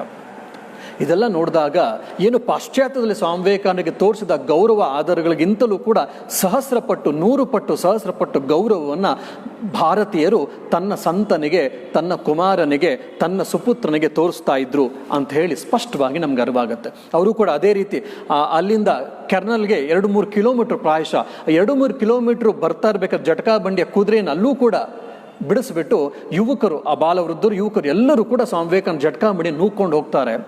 ಅಲ್ಲಿ ನೋಡಿದಂಥ ಜೆ ಗುಡ್ವಿನ್ನೋ ಇಲ್ಲ ಇನ್ನೊಬ್ಬ ಪಾಶ್ಚಾತ್ಯ ಮಹಿಳೆ ಹೇಳ್ತಾಳೆ, ಅಲ್ಲಿಂದ 2-3 ಕಿಲೋಮೀಟರ್ ಇತ್ತೋ ಏನೋ, ಆದರೆ 2 ಕಿಲೋಮೀಟರ್ ಹೋಗ್ಲಿಕ್ಕೆ ನಮ್ಗೆ ಎಷ್ಟೊತ್ತು ಬೇಕಾಯ್ತಪ್ಪ ಅಂದರೆ 2-3 ಗಂಟೆ ನಮಗೆ ಬೇಕಾಯಿತು. ಯಾಕೆ? ಹೆಜ್ಜೆ ಹೆಜ್ಜೆಗೂ ಹೇಗೆ ಯಾವುದೇ ದೇವರ ಮೆರವಣಿಗೆ ಬಂದಾಗ ಹೆಜ್ಜೆ ಹೆಜ್ಜೆಗೂ ಮನೆಗಳಿಗೆ ದೇವಸ್ಥಾನದಲ್ಲಿ ಅವರು ತೆಂಗಿನಕಾಯಿನ ಪೂಜೆಯನ್ನು ಸಮರ್ಪಿಸ್ತಿದ್ರು. ಅದೇ ರೀತಿ ಸ್ವಾಮಿ ವಿವೇಕಾನಂದ ಜಟಕಾ ಬಂಡಿ ಬರ್ತಾ ಇದ್ದಂಥ ಸಮಯದಲ್ಲಿ ಹೆಜ್ಜೆ ಹೆಜ್ಜೆಗೂ ಕೂಡ ರಂಗೋಲಿಗಳನ್ನು ಹಾಕಿದ್ರು, ಅದಲ್ಲದೆ ಡಿಸೈನ್ಗಳನ್ನು ಮಾಡಿದ್ರು, ಕಮಾನುಗಳನ್ನು ತುಂಬಿಸಿದ್ರು, ಮತ್ತು ಇಂಗ್ಲೀಷ್ನಲ್ಲಿ ಮತ್ತು ಅವರ ಸ್ಥಳೀಯ ಭಾಷೆಗಳಲ್ಲೂ ಕೂಡ ವಿವಿಧ ರೀತಿಯ ಜೈಕಾರಗಳನ್ನು ಘೋಷಣಾ ವಾಕ್ಯಗಳನ್ನು ಕೂಡ ಹಾಕಿಸಿದ್ರು, ಮತ್ತು 100 ಚಪ್ಪರಗಳನ್ನು 100 ಸ್ವಾಗತ ಕಮಾನುಗಳನ್ನು ರಚಿಸಿದ್ರು. ಅಷ್ಟಲ್ಲದೆ 100 ಜನ ಕಿಕ್ಕಿರಿದು ಎರಡೂ ರಸ್ತೆಯ ಇಕ್ಕೆಲವುಗಳಲ್ಲಿ ಎಷ್ಟು ಜನ ಕಿಕ್ಕಿರಿದಿದ್ರಪ್ಪ ಅಂತಂದರೆ ಸ್ವಾಮೀಜಿ ಒಬ್ಬೊಬ್ಬರಿಗೂ ಹಲೋ ಅಂತನೋ ಇಲ್ಲಾಂದರೆ ಎಲ್ಲರಿಗೂ ಹೇಳೋಷ್ಟೊತ್ತಿಗೆ ಸುಸ್ತಾಗ್ಬಿಡ್ತಾ ಇದ್ರು ಸ್ವಾಮಿ ವಿವೇಕಾನಂದರು. ಅಷ್ಟು ಮೆರವಣಿಗೆ ಇರ್ಬೋದು, ಅಷ್ಟು ಗೌರವವನ್ನು ಸ್ವಾಮಿ ವಿವೇಕಾನಂದಕ್ಕೆ ತೋರಿಸಿದ್ರು. 2-3 ಗಂಟೆಗಳು ಯಾಕಪ್ಪ ಆಯಿತು ಅಂದರೆ ಒಂದೊಂದು ಮನೆ ಹತ್ರವೂ ಕೂಡ ಸ್ವಾಮಿ ವಿವೇಕಾನಂದರಿಗೆ ಪೂಜೆಯನ್ನು ಸಲ್ಲಿಸಬೇಕು ಅಂತ ಜನರು ಪೂಜೆಯ ತಟ್ಟೆಯನ್ನು ಇಟ್ಕೊಂಡು ನಿಂತಿದ್ರು. ಮತ್ತು 100 ಭಿನ್ನ ಒತ್ತಳೆಗಳನ್ನು ಕೂಡ 100 ಜನ ಸಮರ್ಪಿಸಿದ್ರು ಅಂತ ಹೇಳಿ ಒಂದು ಪಾಶ್ಚಾತ್ಯ ಮಹಿಳೆ ಸ್ವಾಮಿ ವಿವೇಕಾನಂದರಿಗೆ ಸಿಕ್ಕಿದ ಮೆರವಣಿಗೆಯನ್ನು ಮತ್ತು ಗೌರವವನ್ನು ಹೇಳ್ತಾಳೆ. ಅಂದರೆ ಸ್ವಾಮಿ ವಿವೇಕಾನಂದರಿಗೆ ಎಷ್ಟೆಲ್ಲ ಗೌರವ ಸಿಕ್ಕಿತ್ತು. ಎಲ್ಲ ಸಮಯದಲ್ಲೂ ಕೂಡ ಸ್ವಾಮಿ ವಿವೇಕಾನಂದರು ಪ್ರತಿ ಬಾರಿ ಕೂಡ ನಾನು ಭಾರತದ ಹೆಮ್ಮೆ ಸುಪುತ್ರ, ನಾನು ಇವತ್ತೇನಾದರೂ ಮಾಡಿದರೆ ಭಾರತ ದೇಶದ ಭರತ ಮಾತೆ ಆಶೀರ್ವಾದ, ನಮ್ಮ ಗುರುಗಳ ಆಶೀರ್ವಾದ ಅಂತ ಹೇಳ್ತಿದ್ರು ಬಿಟ್ಟರೆ ತಾನೇನೋ ಮಾಡಿದೆ ಅಂತ ಹೇಳ್ಕೊಳ್ಳಲ್ಲ. ಇನ್ನೊಂದು ಕಡೆ ಪಂಬನಲ್ಲಿ ಅಂತ ಕಾಣುತ್ತೆ, ಒಂದು ಕಡೆ ಪಂಬನಲ್ಲ ರಾಮನಾಡಲ್ಲ ಒಂದು ಕಡೆ ಹೇಳ್ತಾರೆ, ನಾನು ಭಾರತದ ಸುಪುತ್ರನಾದಿಂದ ಇಷ್ಟೆಲ್ಲ ಮಾಡಲಿಕ್ಕೆ ಸಾಧ್ಯ ಆಯಿತು, ಋಷಿಮುನಿಗಳ ನಾವು ಪರಂಪರೆಯಿಂದ ಬಂದಿರೋದ್ರಿಂದ, ಆರ್ಯ ಪರಂಪರೆಯನ್ನು ನಾವು ಬಂದಿರೋದ್ರಿಂದ ಸಾಧ್ಯ ಆಯಿತು. ಇದು ನನ್ನೊಬ್ಬನಿಗೆ ಸಾಧ್ಯ ಅಂತೇನಿಲ್ಲ, ನಿಮ್ಮೆಲ್ಲರಿಗೂ ಕೂಡ ಸಾಧ್ಯ. ಯಾಕಂದ್ರೆ ನೀವು ಅಂಥ ಭವ್ಯ ಪರಂಪರೆಯಿಂದ ಬಂದಿದ್ದೀರಾ, ನನಗಿಂತಲೂ ಹೆಚ್ಚು ಸಾಧನೆಯನ್ನು ಮಾಡುವಂಥ ಶಕ್ತಿ ನಿಮ್ಮಲ್ಲಿದೆ, ನೀವು ಮಾಡ್ತೀರಾ, ಅಂಥವ್ರು ಮುಂದೆ ಬರ್ತಾರೆ ಅಂತ ನಾನು ಕಾಣ್ತಾ ಇದ್ದೀನಿ ಅಂಥೇಳಿ ಅಂತಹ ಸಮಯದಲ್ಲೂ ಸ್ವಾಮಿ ವಿವೇಕಾನಂದರು ಹೇಳ್ತಾರೆ. ಅಂದರೆ ಅವರ ಆಲೋಚನೆಗಳು ಹೇಗಿತ್ತು, ಅವರ ಜೀವನ ಹೇಗಿತ್ತು, ಅವರ ಚಿಂತನೆ ಹೇಗಿತ್ತು, ಅವರ ವ್ಯಕ್ತಿತ್ವ ಹೇಗಿತ್ತು ಅಂಥೇಳಿ ನಮಗಿದೊಂದು ನಿದರ್ಶನ ಅಷ್ಟೇ.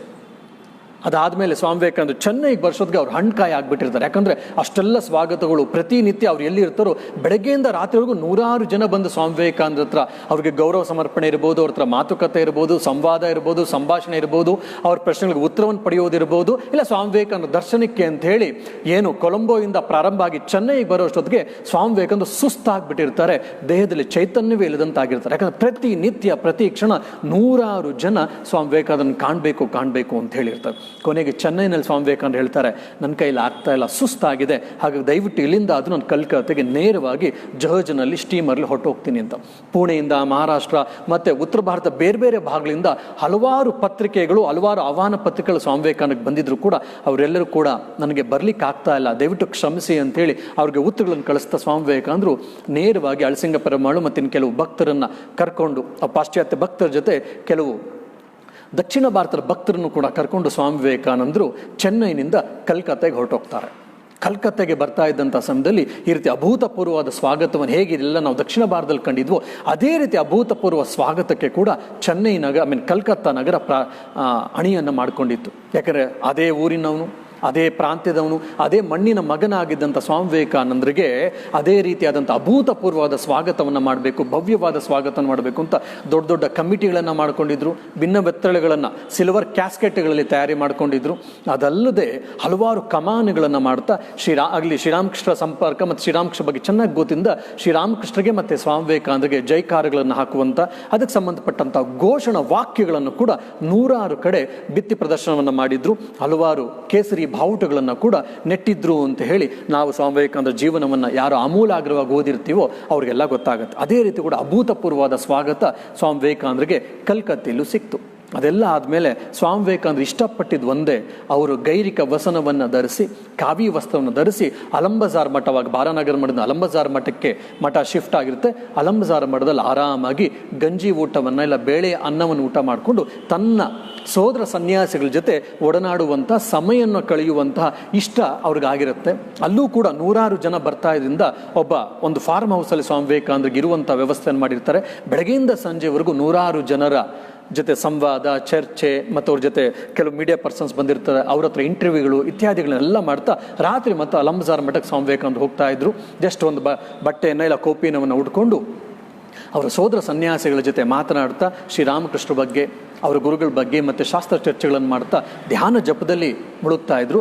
ಮತ್ತು ಅದನ್ನು ಹೇಳ್ತಾ ಇದ್ರು ಸ್ವಾಮಿ ವಿವೇಕಾನಂದರು, ಈಗ ನನ್ನ ಮನಸ್ಸಿಗೆ ಆನಂದ ಉಂಟಾಗ್ತಾ ಇದೆ, ಶಾಂತಿ ಉಂಟಾಗ್ತಿದೆ, ನನಗೇನು ಬೇಕೋ ಅದು ಸಿಗ್ತಾ ಇದೆ ಅಂತ.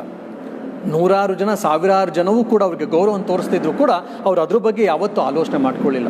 ನಮಗೆ ಪ್ರಾಯಶಃ ಅದ್ರಲ್ಲಿ 1 ಭಾಗದಷ್ಟು ಗೌರವ ಕೀರ್ತಿ ಸಿಕ್ಕಿದ್ರು ಕೂಡ ಸಾಮಾನ್ಯವಾಗಿ ನಮಗೆಲ್ಲ ನಾವೆಂಥ ದೊಡ್ಡ ವ್ಯಕ್ತಿ ಅಂತ ಅನ್ನಿಸ್ಕೊಳ್ತಾ ಇರ್ತೀವಿ, ನಮ್ಮ ಬೆನ್ನು ನಾವೇ ತೊಟ್ಕೊಳ್ತಾ ಇರ್ತೀವಿ. ಆದರೆ ಸ್ವಾಮಿ ವಿವೇಕಾನಂದರಿಗೆ ಅದರ 1 ಇಂಚು ಕೂಡ ಅವರನ್ನು ಕದಲಿಸಿರಲಿಲ್ಲ. ಅವ್ರ ಮನಸ್ಸಲ್ಲಿ ಯಾವುದೇ ರೀತಿಯ ಭಾವ ವಿಕಾರಗಳು ಉಂಟಾಗಿರಲಿಲ್ಲ. ಅದಕ್ಕೆ ಅವರು ವಿಶ್ವ ಮಾನವ ಆಗಲಿಕ್ಕೆ ಸಾಧ್ಯ ಆಯಿತು. ಒಬ್ಬ ಬ್ರಹ್ಮಾನುಭವಿ ಇಲ್ಲ ಒಬ್ಬ ನಿರ್ವಿಕಲ್ಪ ಸಮಾಧಿಯನ್ನು ಅನುಭವಿಸಿದಂಥ ಒಬ್ಬ ಮಹಾನುಭಾವನಿಗೆ ಬಿಟ್ಟರೆ ಇನ್ನು ಸಾಮಾನ್ಯ ಜನಗೆ ಈ ರೀತಿ ಉಂಟಾಗಲಿಕ್ಕೆ ಸಾಧ್ಯ ಇಲ್ಲ. ಈ ರೀತಿಯಾದ ಅಭೂತಪೂರ್ವವಾದ ಸ್ವಾಗತ ಸಿಕ್ತು, ಈ ರೀತಿಯಾದ ಹೆಸರು ಕೀರ್ತಿಗಳು ಸಿಕ್ತು. ಬೇರೆ ಬೇರೆ ಪೇಪರ್ಗಳೆಲ್ಲ ಸಾಕಷ್ಟು ಅವ್ರ ಬಗ್ಗೆ ಒಳ್ಳೊಳ್ಳೆಯ ದೊಡ್ಡ ದೊಡ್ಡ ಲೇಖನಗಳೆಲ್ಲ ಬಂದಿತ್ತು.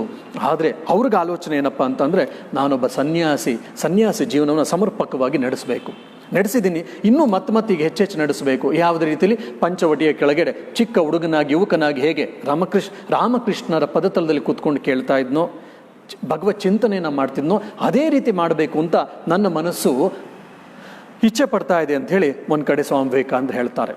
ಮತ್ತು ಸ್ವಾಮಿ ವಿವೇಕಾನಂದರು ಹಿಮಾಲಯಕ್ಕೆ ಪ್ರಯಾಣವನ್ನು ಮಾಡಬೇಕು ಅಂತ ಸೋದರಿ ನಿವೇದಿತಾ ಮತ್ತು ಮಿಸ್ಟರ್ ಅಂಡ್ ಮಿಸ್ಸಸ್ ಸೇವಿಯರ್ಸ್ನ ಅವ್ರನ್ನೆಲ್ಲ ಕರ್ಕೊಂಡು ಸ್ವಾಮಿ ವಿವೇಕಾನಂದರು ಕೆಲವು ದಿವಸಗಳಾದಮೇಲೆ ಹಿಮಾಲಯದ ಕಡೆ ಹೊಡ್ತಾರೆ. ಅವಾಗ ಅಲ್ಮೋರ ಇತ್ಯಾದಿಗಳೆಲ್ಲ ಹೋಗ್ತಾರೆ. ಹಿಮಾಲಯದಲ್ಲಿ ಒಂದು ದೊಡ್ಡ ಮಠವನ್ನು ಪ್ರಾರಂಭ ಮಾಡಬೇಕು, ಒಂದು ಆಶ್ರಮವನ್ನು. ಅಲ್ಲಿ ಯಾವುದೇ ರೀತಿಯಾದಂಥ ಪೂಜೆಗಳನ್ನು, ದ್ವೈತ ಭಾವನೆಗಳಿರಬಾರ್ದು, ಬರೀ ಅದ್ವೈತದ ಭಾವನೆ ಇರಬೇಕು. ಮತ್ತು ಅಲ್ಲಿ ಸಾಧನೆ, ಧ್ಯಾನ, ಜಪ, ಅಧ್ಯಯನ ಅಷ್ಟೇ ಇರಬೇಕು, ಯಾವುದೇ ಪೂಜೆ ಪುನಸ್ಕಾರಗಳು ಕೂಡ ಅಲ್ಲಿರಬಾರ್ದು ಅಂತ ಆಲೋಚನೆ ಮಾಡ್ತಿರ್ತಾರೆ. ಕೊನೆಗೆ ಮಾಯಾವತಿಯಲ್ಲಿ ಅಲ್ಲಿ ಪ್ರಾರಂಭ ಮಾಡೇ ಬಿಡ್ತಾರೆ. ಅಲ್ಲಿ ಮಿಸ್ಟರ್ ಅಂಡ್ ಮಿಸ್ಸಸ್ ಸೇವಿಯರ್ ಅವರಿಬ್ಬರು ಕೂಡ ಇದ್ಕೊಂಡು ಪ್ರಬುದ್ಧ ಭಾರತ ಅನ್ನುವಂಥ ಒಂದು ಮ್ಯಾಗ್ಝಿನ್ನ ಕೂಡ ಪ್ರಾರಂಭ ಮಾಡ್ತಾರೆ. ಅದಾದಮೇಲೆ ಅಮರನಾಥಕ್ಕೆ ಹೋಗ್ತಾರೆ. ಈ ಸಮಯದಲ್ಲಿ ಸ್ವಾಮಿ ವಿವೇಕಾನಂದರ ಮನಸ್ಸು ಹೇಗಿತ್ತಪ್ಪ ಅಂದರೆ, ಅವ್ರು ಹೆಚ್ಚೆಚ್ಚು ಅಂತರ್ಮುಖಿಗಳಾಗ್ತಾ ಇದ್ರು. ಕಲ್ಕತ್ತೆಯಿಂದ ಯಾವಾಗ ಹಿಮಾಲಯದ ಕಡೆ ಸ್ವಾಮಿ ವಿವೇಕಾನಂದರು ಹೋಗ್ತಾರೋ, ಇಷ್ಟೆಲ್ಲ ಅವ್ರಿಗೆಲ್ಲ ಸ್ವಾಗತ ಸಿಕ್ಕಿದೆ. He has become famous person. ಇವತ್ತಿನ ಭಾಷೆಯಲ್ಲಿ ಹೇಳಬೇಕಂದ್ರೆ ಒಬ್ಬ ಸೆಲೆಬ್ರಿಟಿ ಆಗಿದ್ದಾರೆ ಅವರು ಸ್ವಾಮಿ ವಿವೇಕಾನಂದರು. ಅಂಥ ಸೆಲೆಬ್ರಿಟಿ ಆಗಿದ್ದಂಥ ಸ್ವಾಮಿ ವಿವೇಕಾನಂದರು ಪ್ರಾಯಶಃ ನಾವು ನೀವೆಲ್ಲ ಆಗಿದ್ರೆ ಇನ್ನೂ ಹೆಚ್ಚೆಚ್ಚು ಕಡೆ ಹೋಗಬೇಕು, ಪಾಪ ಜನ ಕರೀತಾ ಇದ್ದಂತ ಹೋಗಿರ್ತಿದ್ವಿ, ಇನ್ನೂ ಹೆಚ್ಚೆಚ್ಚು ಭಾಷಣವನ್ನು ಮಾಡಿರ್ತಿದ್ವಿ, ಇನ್ನೂ ಹೆಚ್ಚೆಚ್ಚು ಸ್ವಾಗತ ಸಮಿತಿಗಳು ಕರೆದಂಥ ಆಹ್ವಾನ ಪತ್ರಗಳು ಸ್ವೀಕರಿಸಿ ಅಲ್ಲೆಲ್ಲ ಹೋಗಿರ್ತಿದ್ವಿ, ಅವರ ಗೌರವಗಳನ್ನೆಲ್ಲ ನಾವು ಸ್ವೀಕರಿಸ್ತಾ ಇದ್ವಿ ಪ್ರಾಯಶಃ.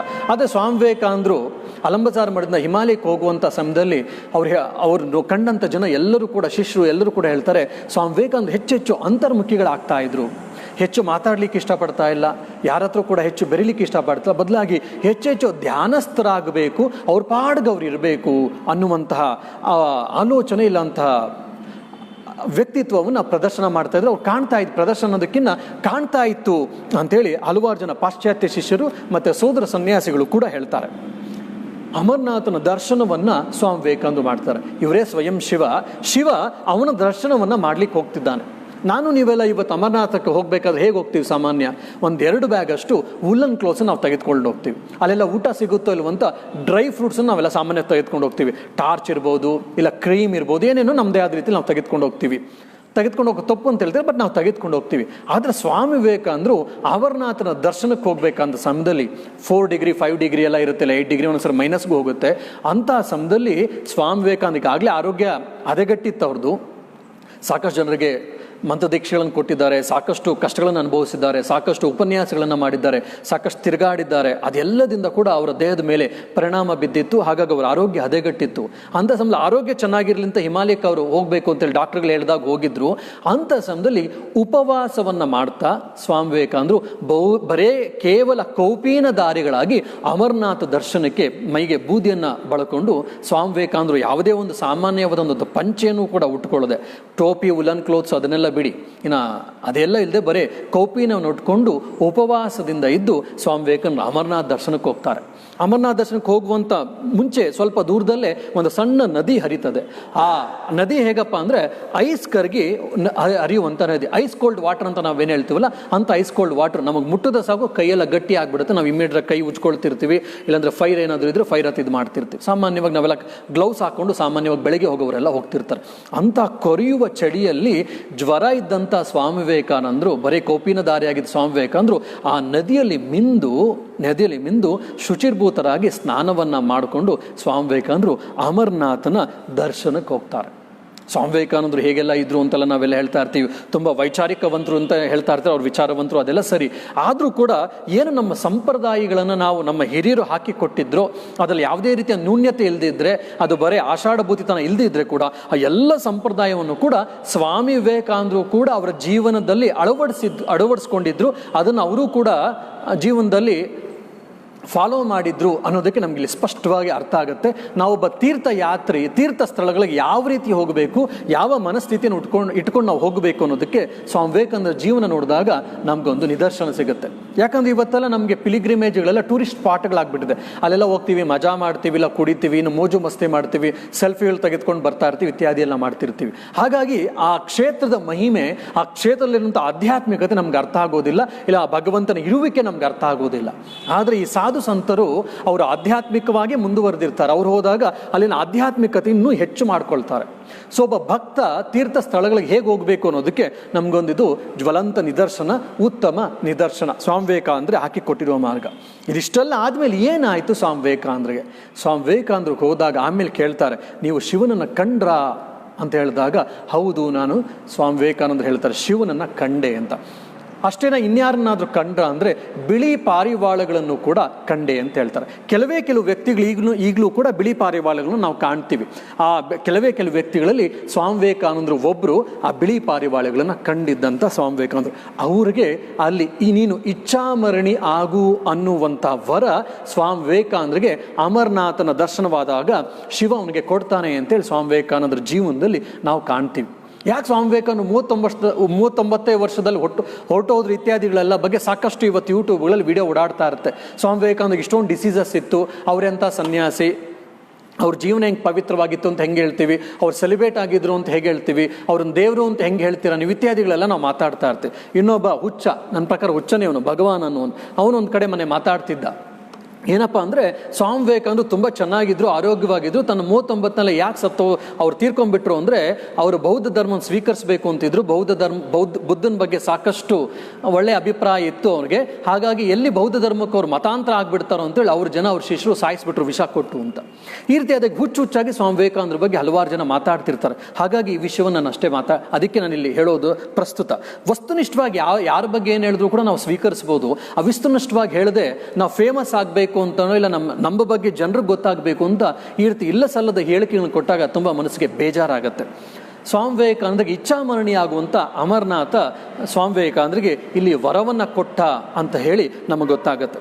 ಇದಾದ್ಮೇಲೂ ಕೂಡ ಸಿಸ್ಟರ್ ನಿವೇದಿತ ಹೇಳುವಂತೆ ಹಲವಾರು ದಿವಸ ಅಲ್ಲಿಂದಾಗಲಿ ಇಲ್ಲ ಮತ್ತು ಶ್ರೀನಗರಕ್ಕೆ ಹೋದ್ಮೇಲೆ ಸ್ವಾಮಿ ವಿವೇಕಾನಂದ ಹಲವಾರು ಬಾರಿ ತಾವು ಏಕಾಂತವಾಗಿರಬೇಕು ಅಂತ ಆಲೋಚನೆ ಮಾಡ್ತಾ ಇದ್ರು. ಅಷ್ಟಲ್ಲದೆ ಹಲವಾರು ಬಾರಿ ಬೋಟ್ ಹೌಸಲ್ಲಿದ್ದಾಗ ಬೇರೆ ಬೇರೆ ಸಮಯದಲ್ಲಿ ನೀವ್ಯಾರೂ ನಾನು ಫಾಲೋ ಮಾಡಬೇಡಿ ಅಂಥೇಳಿ ಹಲವಾರು ದಿವಸಗಳು, ಕೆಲವು ಟೈಮ್ ಹಲವಾರು ಗಂಟೆಗಳು ಅಲ್ಲಲ್ಲೇ ಎಲ್ಲೋ ಏಕಾಂತವಾಗಿ ಇದ್ದು ಬರ್ತಿದ್ರು. ಒಂದ್ಸರಿ ಏನಾಯ್ತಪ್ಪ ಅಂತಂದರೆ ನನ್ನ ಹಿಂದೆ ಬರಬೇಡಿ ಅಂತೇಳಿ ಸ್ವಾಮಿ ವಿವೇಕಾನಂದರು ಶ್ರೀನಗರದಲ್ಲಿ ಒಂದು ಕಡೆ ಹೊರಟೋಗಿರ್ತಾರೆ. 2-3 ದಿವಸ ಆದರೂ ಸ್ವಾಮಿ ವಿವೇಕಾನಂದ ಎಲ್ಲೋದ್ರೂ ಯಾರಿಗೂ ಗೊತ್ತಿಲ್ಲ. ಅಲ್ಲಿ ಬೋಟ್ ಹೌಸಲ್ಲಿದ್ದಂಥ ಒಬ್ಬ ಮುಸಲ್ಮಾನನ ಮಗಳನ್ನು ಸ್ವಾಮಿ ವಿವೇಕಾನಂದರು ತುಂಬ ಚೆನ್ನಾಗಿ ನೋಡ್ಕೊಳ್ತಾ ಇರ್ತಾರೆ. ಕೊನೆಗೆ ಅವಳಿಗೆ ಕುಮಾರಿ ಪೂಜೆಯನ್ನು ಕೂಡ ಸ್ವಾಮಿ ವಿವೇಕಾನಂದ ಮಾಡಿರ್ತಾರೆ. ಅವಳು ಇಲ್ಲ ಅವರ ಮಗ ಒಬ್ಬ ಹುಡುಗ ಸ್ವಾಮಿ ವಿವೇಕಾನಂದರು ಒಂದು ಕಡೆ ಬಿದ್ದೋಗಿದ್ದಾರೆ ಅಂತೇಳಿ ಹೇಳಿದಾಗ ಸಿಸ್ಟರ್ ನಿವೇದಿತ ಮತ್ತು ಅವ್ರ ಶಿಷ್ಯರು ಎಲ್ಲ ಹೋಗಿ ನೋಡಿದಾಗ ಸ್ವಾಮಿ ವಿವೇಕಾನಂದರು ಪ್ರಜ್ಞೆ ತಪ್ಪಿ ಬಿದ್ದಿರ್ತಾರೆ. ಕೊನೆ ಕೇಳು ಮಂತ್ರಗಳನ್ನು ಮತ್ತು ಭಗವನ್ ನಾಮವನ್ನು ಹೇಳಿದಾಗ ಸ್ವಾಮಿ ವಿವೇಕಾನಂದರು ನಿರ್ವಿಕಲ್ಪ ಸಮಾಧಿಯಿಂದ ಇಳಿತಾರೆ, ಬಹಿರ್ಮುಖರಾಗ್ತಾರೆ, ಪ್ರಕೃತಿಸ್ಥರಾಗ್ತಾರೆ. ಸ್ವಾಮಿ ವಿವೇಕಾನಂದರು ಅವ್ರು ಕರ್ಕೊಂಬರ್ತಾರೆ. ಅಂದರೆ ಸ್ವಾಮಿ ವಿವೇಕಾನಂದರು ಯಾವಾಗಲೂ ಧ್ಯಾನಸ್ಥರಾಗಿದ್ರು. ಧ್ಯಾನ ಸಿದ್ಧ ಅಂತೇಳಿ ಏನೋ ಗುರುಗಳು ಹೇಳಿದರು ಶ್ರೀರಾಮಕೃಷ್ಣ ಪರಮಹಂಸರು ನಮಗಿಲ್ಲಿ ಕಾಣುತ್ತೆ. ಇಷ್ಟೆಲ್ಲ ದರ್ಶನಗಳನ್ನು, ಇಷ್ಟೆಲ್ಲ ಸಾಧನೆಗಳನ್ನು ಮಾಡಿದ ಸ್ವಾಮಿ ವಿವೇಕಾನಂದರು ಪರಿವ್ರಾಜಕರಾಗಿದ್ದಾಗ 100 ಜನ ಬಡ್ದೆಬ್ಬರಿಸಿದ್ರು. ಪಾಶ್ಚಾತ್ಯಕ್ಕೆ ಹೋಗಿ ವೇದಾಂತದ ಡಿಂಡಿಮವನ್ನು ಬಾರಿಸಿದ್ರು, ವೇದಾಂತದ ಜೈಬೇರಿಯನ್ನು ಬಾರಿಸಿದ್ರು. ಅಲ್ಲಿ 2000 ಜನಕ್ಕೆ ಮಂತ್ರ ದೀಕ್ಷೆಯನ್ನು ಕೊಟ್ಟಿದ್ದಾರೆ ಅಂತ ಕೆಲವು ಕಡೆ ಎಲ್ಲೋ ಒಂದು ಕಡೆ ಒಂದು ಲೇಖನದಲ್ಲಿ ಓದಿದ್ದೀನಿ. ಅದೆಷ್ಟು ಸತ್ಯವೋ ನನಗೆ ಗೊತ್ತಿಲ್ಲ. 2000 ಜನರಿಗೆ ಮಂತ್ರ ದೀಕ್ಷೆಯನ್ನು ಕೊಟ್ಟರು. 100 ಜನರಿಗೆ ಆಧ್ಯಾತ್ಮಿಕ ಜಾಗೃತಿನ ಅಲ್ಲಿ ಮಾಡಿದ್ರು. ಬಂದ ಮೇಲೆ ಭಾರತ ದೇಶವನ್ನು ಬಡಿದೆಬ್ಬರಿಸಿದ್ರು. ಭಾರತೀಯರಲ್ಲಿ ತನ್ನ ಭಾರತೀಯತ್ವವನ್ನು ಕಳ್ಕೊಂಡವ್ರಿಗೆಲ್ಲ ತನ್ನ ಸ್ವಾಭಿಮಾನವನ್ನು ಕೊಡುವಂತೆ ಮಾಡಿದ್ರು. ಮತ್ತು ಬೇಲೂರು ಮಠದ ಜಾಗವನ್ನು ಕೊಂಡುಕೊಂಡು ಬೇಲೂರು ಮಠದಲ್ಲಿ ಶ್ರೀರಾಮಕೃಷ್ಣರ ಅಸ್ಥಿಯನ್ನು ಆತ್ಮಾರಾಮವನ್ನು ಸ್ಥಾಪನೆ ಮಾಡಿ 12 ವರ್ಷಗಳಿಂದ ಇದ್ದಂಥ ನನ್ನ ಜವಾಬ್ದಾರಿ ಇವತ್ತು ಮುಗೀತು ಅಂತ ಹೇಳ್ತಾರೆ. ಟ್ರಸ್ಟನ್ನು ಮಾಡಿ ರಾಮಕೃಷ್ಣ ಮಠದ ಪ್ರಥಮಾಧ್ಯಕ್ಷರನ್ನಾಗಿ ಸ್ವಾಮಿ ಬ್ರಹ್ಮಾನಂದರನ್ನ ನಿಯುಕ್ತಿ ಮಾಡ್ತಾರೆ. ಇಷ್ಟೆಲ್ಲ ಸಾಧನೆಗಳನ್ನು ಮಾಡಿದ್ರು. ಇಷ್ಟೆಲ್ಲ ದೊಡ್ಡ ಕೆಲಸಗಳನ್ನು ಮಾಡಿದಂಥ ಸ್ವಾಮಿ ವಿವೇಕಾನಂದ ನೋಡಿದ್ರೆ ಯಾವಾಗಲೂ ಸಮಾಧಿಯಲ್ಲಿರಬೇಕು, ಯಾವಾಗಲೂ ಆಧ್ಯಾತ್ಮಿಕವಾಗಿ ತಾನು ಧ್ಯಾನಸ್ಥನಾಗಬೇಕು ಅಂತೇಳಿ ಸ್ವಾಮಿ ವಿವೇಕಾನಂದರ ಮನಸ್ಸು ಯಾವಾಗಲೂ ಕೂಡ ಹಂಬಲಿಸ್ತಾ ಇತ್ತು. ಈ ಒಂದು ಅಂಶ ಬಹುತೇಕ ಯುವಕರಿಗೆ ಇಲ್ಲ ಬಹುತೇಕರು ಯಾರು ಸ್ವಾಮಿ ವಿವೇಕಾನಂದ ಜೀವನವನ್ನು ಓದಿರ್ತಾರೋ ಅವ್ರು ಇದನ್ನು ಗಮನಿಸಿರೋದಿಲ್ಲ. ಸ್ವಾಮಿ ವಿವೇಕಾನಂದರ ಇನ್ನೊಂದು ದೊಡ್ಡ ಆಯಾಮವನ್ನು ನಾವು ಬಿಟ್ಟು ಬಿಡ್ತಾ ಇರ್ತೀವಿ. ದೇಶ ಧರ್ಮವನ್ನು ಉದ್ಧಾರ ಮಾಡಬೇಕು, ದೇಶ ಸೇವೆಯನ್ನು ಮಾಡಬೇಕು, ದೇಶಕ್ಕೆ ನಾವು ದೊಡ್ಡ ಕೊಡುಗೆಯನ್ನು ಕೊಡಬೇಕು ಅಂತ ಏನು ಸ್ವಾಮಿ ವಿವೇಕಾನಂದ ಹೇಳಿರೋದು ಅದೆಷ್ಟು ಸತ್ಯವೋ ಅಷ್ಟೇ ಸತ್ಯ ಸ್ವಾಮಿ ವಿವೇಕಾನಂದರು ಅಧ್ಯಾತ್ಮದ ಮೇರು ಕೃತಿಯಾಗಿದ್ದರು, ಅಧ್ಯಾತ್ಮದ ಮೂರ್ತ ಸ್ವರೂಪರಾಗಿದ್ದರು. ಅವರೆಷ್ಟೆಲ್ಲ ಕೆಲಸ ಕಾರ್ಯಗಳನ್ನು ಸೇವಾ ಕೈಂಕರ್ಯಗಳನ್ನು ಮಾಡಿದರೂ ಕೂಡ ಅವ್ರ ಮನಸ್ಸು ಯಾವಾಗಲೂ ಕೂಡ ಆತ್ಮಾನಂದದಲ್ಲಿ ಮುಳುಗಬೇಕು ಅಂತ ಅವರ ಮನಸ್ಸು ಯಾವಾಗಲೂ ಕೂಡ ಹಂಬಲಿಸ್ತಿತ್ತು ಅನ್ನುವಂಥ ಈ ಒಂದು ಅಂಶವನ್ನು, ಈ ಸ್ವಾಮಿ ವಿವೇಕಾನಂದರ ಈ ಒಂದು ಆಯಾಮವನ್ನು ನಾವು ತುಂಬ ಜನ ಕಾಣೋದಿಲ್ಲ.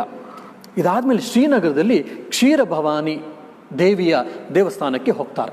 ಇವತ್ತು ಕ್ಷೀರಭವಾನಿ ದೇವಸ್ಥಾನಕ್ಕೆ ನೀವು ಯಾರಾದರೂ ಹೋದ್ರಿ ಅಂತಂದರೆ ಅದು ಚೆನ್ನಾಗಿ ಇವತ್ತು ಕಟ್ಟಿದ್ದಾರೆ ಹೆಚ್ಚು ಕಡಿಮೆ. ಅದು ನೋಡಿದಾಗ ನಮ್ಗೆ ಸಂತೋಷ ಆಗುತ್ತೆ. ಸ್ವಾಮಿ ವಿವೇಕಾನಂದರು 1897-98 ಸಮಯದಲ್ಲಿ ಹೋದಾಗ ಏನು ಮುಸಲ್ಮಾನರು ಆ ದೇವಸ್ಥಾನ ಒಡೆದು ಹಾಕಿದ್ರು ಆ ರೀತಿ ಶಿಥಿಲ ಅವಸ್ಥೆಯಲ್ಲಿ ಅದಿತ್ತು. ಆದರೆ ಪೂಜೆ ಮಾತ್ರ ನಡೀತಾ ಇತ್ತು. ಅದನ್ನು ನೋಡಿದಾಗ ಒಬ್ಬ ಸಾಮಾನ್ಯ ಯಾರೊಬ್ಬ ನಿಜವಾದ ಹಿಂದೂಗೆ ಮೈ ಉರಿದ ರೀತಿಯಲ್ಲಿ ಸ್ವಾಮಿ ವಿವೇಕಾನಂದರು ಕೂಡ ರಕ್ತ ಕುದಿತದೆ. ನಾನೇನಾದರೂ ಅವತ್ತಿದ್ದಿದ್ರೆ ಕತ್ತಿಯನ್ನು ಇಟ್ಕೊಂಡು ಎಲ್ಲ ಮುಸಲ್ಮಾನರನ್ನು ಮೊಘಲರನ್ನ ಯಾರ್ಯಾರು ನನ್ನ ದೇವಸ್ಥಾನವನ್ನು, ನನ್ನ ತಾಯಿ ದೇವಸ್ಥಾನ ಒಡೆದು ಹಾಕ್ಲಿಕ್ಕೆ ಬಂದಿದ್ರು ಅವರೆಲ್ಲ ಕೂಡ ನಾನು ಕೊಚ್ಚಾಕ್ಬಿಡ್ತಿದ್ದೆ ಅಂತೇಳಿ ಸ್ವಾಮಿ ವಿವೇಕಾನಂದ ರಕ್ತವನ್ನು ಕುದಿತ ಒಬ್ಬ ದೇಶಾಭಿಮಾನಿ, ಒಬ್ಬ ನಿಜವಾದ ಹಿಂದೂ ಅಭಿಮಾನಿ ಮಾತಾಡೋದ ರೀತಿಯಲ್ಲಿ ಮಾತಾಡ್ತಾರೆ, ಆಲೋಚನೆ ಮಾಡ್ತಿರ್ತಾರೆ ಸ್ವಾಮಿ ವಿವೇಕಾನಂದರು. ಅದೇ ಸಮಯದಲ್ಲಿ ಕ್ಷೀರಭವಾನಿ ದರ್ಶನವನ್ನು ಕೊಡ್ತಾ ಸ್ವಾಮಿ ವಿವೇಕಾನಂದರಿಗೆ ಹೇಳ್ತಾರೆ, ಆಹಾ ನೀನು ಬೇಕಾಗಿತ್ತ ನನ್ನನ್ನು ರಕ್ಷಣೆ ಮಾಡಲಿಕ್ಕೆ, ನೀನು ನನ್ನನ್ನು ರಕ್ಷಿಸ್ತಾ ಇದೆಯೋ ನಾನು ನಿನ್ನನ್ನು ರಕ್ಷಿಸ್ತಾ ಇದ್ದೀನೋ ಅಂತ ಹೇಳಿ ಒಂದು ಮಾತನ್ನು ಕ್ಷೀರಭವಾನಿ ಹೇಳ್ತಾಳೆ. ಆವಾಗ ಯೋಚನೆ ಮಾಡ್ತಾರೆ, ಸರಿ ಆಗೋದಿದ್ದು ನಾನು ಕಾಪಾಡ್ತಿದ್ದೆ ಅಂತ ನನಗೆ ದುಡ್ಡೇನಾದಿದ್ದರೆ ನಾನೊಂದು 7 ನಾನು ಒಂದು ಭವ್ಯವಾದ ದೇವಸ್ಥಾನವನ್ನು ಕಟ್ಟಿಸ್ಬಿಡ್ತಿದ್ದೆ ಅಂತ ಸ್ವಾಮಿ ವಿವೇಕಾನಂದರು ಕ್ಷೀರಭವಾನಿಗೆ ಒಂದು ದೇವಸ್ಥಾನ ಕಟ್ಟಿಸುವಂಥ ಆಲೋಚನೆಯನ್ನು ಮಾಡ್ತಾರೆ. ಅದೇ ಸಮಯದಲ್ಲಿ ಕ್ಷೀರಭವಾನಿ ಮತ್ತೆ ಉತ್ತರವನ್ನು ಕೊಡ್ತಾಳೆ ಸ್ವಾಮಿ ವಿವೇಕಾನಂದರಿಗೆ, ನಾನೇನಾದರೂ ಇಚ್ಛೆ ಪಟ್ಟರೆ ಕ್ಷಣ ಮಾತ್ರದಲ್ಲಿ ಬಂಗಾರದಿಂದ 7 ಅಂತಸ್ತಿನ ದೇವಸ್ಥಾನವನ್ನು ಕಟ್ಟಿಸ್ಕೊಂಡ್ಬಿಡಬಲ್ಲೆ. ಈ ಶಿಥಿಲಾವಸ್ಥೆ ಇರುವಂಥ ದೇವಸ್ಥಾನದಲ್ಲಿ ಇರಬೇಕು ಅಂತ ಇಚ್ಛೆ ನನ್ನದಾಗಿರೋದ್ರಿಂದ ಇದನ್ನು ಬಿಟ್ಟರೆ ಇದು ಬೇರೆಯವರು ಯಾರೂ ಕಾರಣಲ್ಲಿ ನನಗೆ ನನ್ನ ಇಚ್ಛೆಯಿಂದ ಇದೆಲ್ಲ ನಡೀತಾ ಇದೆ ಅಂತ ಕ್ಷೀರಭವಾನಿ ಸ್ವಾಮಿ ವಿವೇಕಾನಂದರಿಗೆ ದರ್ಶನವನ್ನು ಕೊಟ್ಟು ಹೇಳ್ತಾಳೆ. ಇದು ಯಾವಾಗ ಈ ದರ್ಶನವಾಗುತ್ತೋ ಅದು ಸ್ವಾಮಿ ವಿವೇಕಾನಂದರಿಗೆ ಕಪಾಳ ಕೊಡ್ದಂಗೆ ಆಗುತ್ತೆ ಅಂತೇಳಿ ಸ್ವಾಮಿ ವಿವೇಕಾನಂದರು ತಮ್ಮ ಜೀವನದಲ್ಲಿ ಮುಂದೆ ಹೇಳ್ಕೊಳ್ತಾರೆ. ಅಂದರೆ ನಾನು ಜಗತ್ತನ್ನು ಉದ್ಧಾರ ಮಾಡ್ತಿರೋದಲ್ಲ, ನಾನೊಬ್ಬ ನಿಜವಾದ ಉಪಕರಣ ಅಷ್ಟೇ, ಭಗವಂತನ ಉಪಕರಣದ ರೀತಿಯಲ್ಲಿ ಮಾಡಿದಾಗ ಮಾತ್ರ ಆಗುತ್ತೆ. ಎಲ್ಲ ಭಗವಂತನ ಇಚ್ಛೆಯಂತೆ ನಡೀತಾ ಇದೆ ಪ್ರತಿಯೊಂದು ಕೆಲಸವು ಅಂತ ಹೇಳಿ ಇನ್ಸ್ಟ್ರೂಮೆಂಟಲ್ ಅಂತ ನಾವೇನು ಹೇಳ್ತೀವಲ್ಲ, ಪದ್ಮಪತ್ರ ಮೀಮಾಂಬಸ ಅಂತ ಸ್ವಾಮಿ ವಿವೇಕಾನಂದ ಜೀವನದಲ್ಲಿ ಆಗಲೇ ಕಂಡಿದ್ವಿ.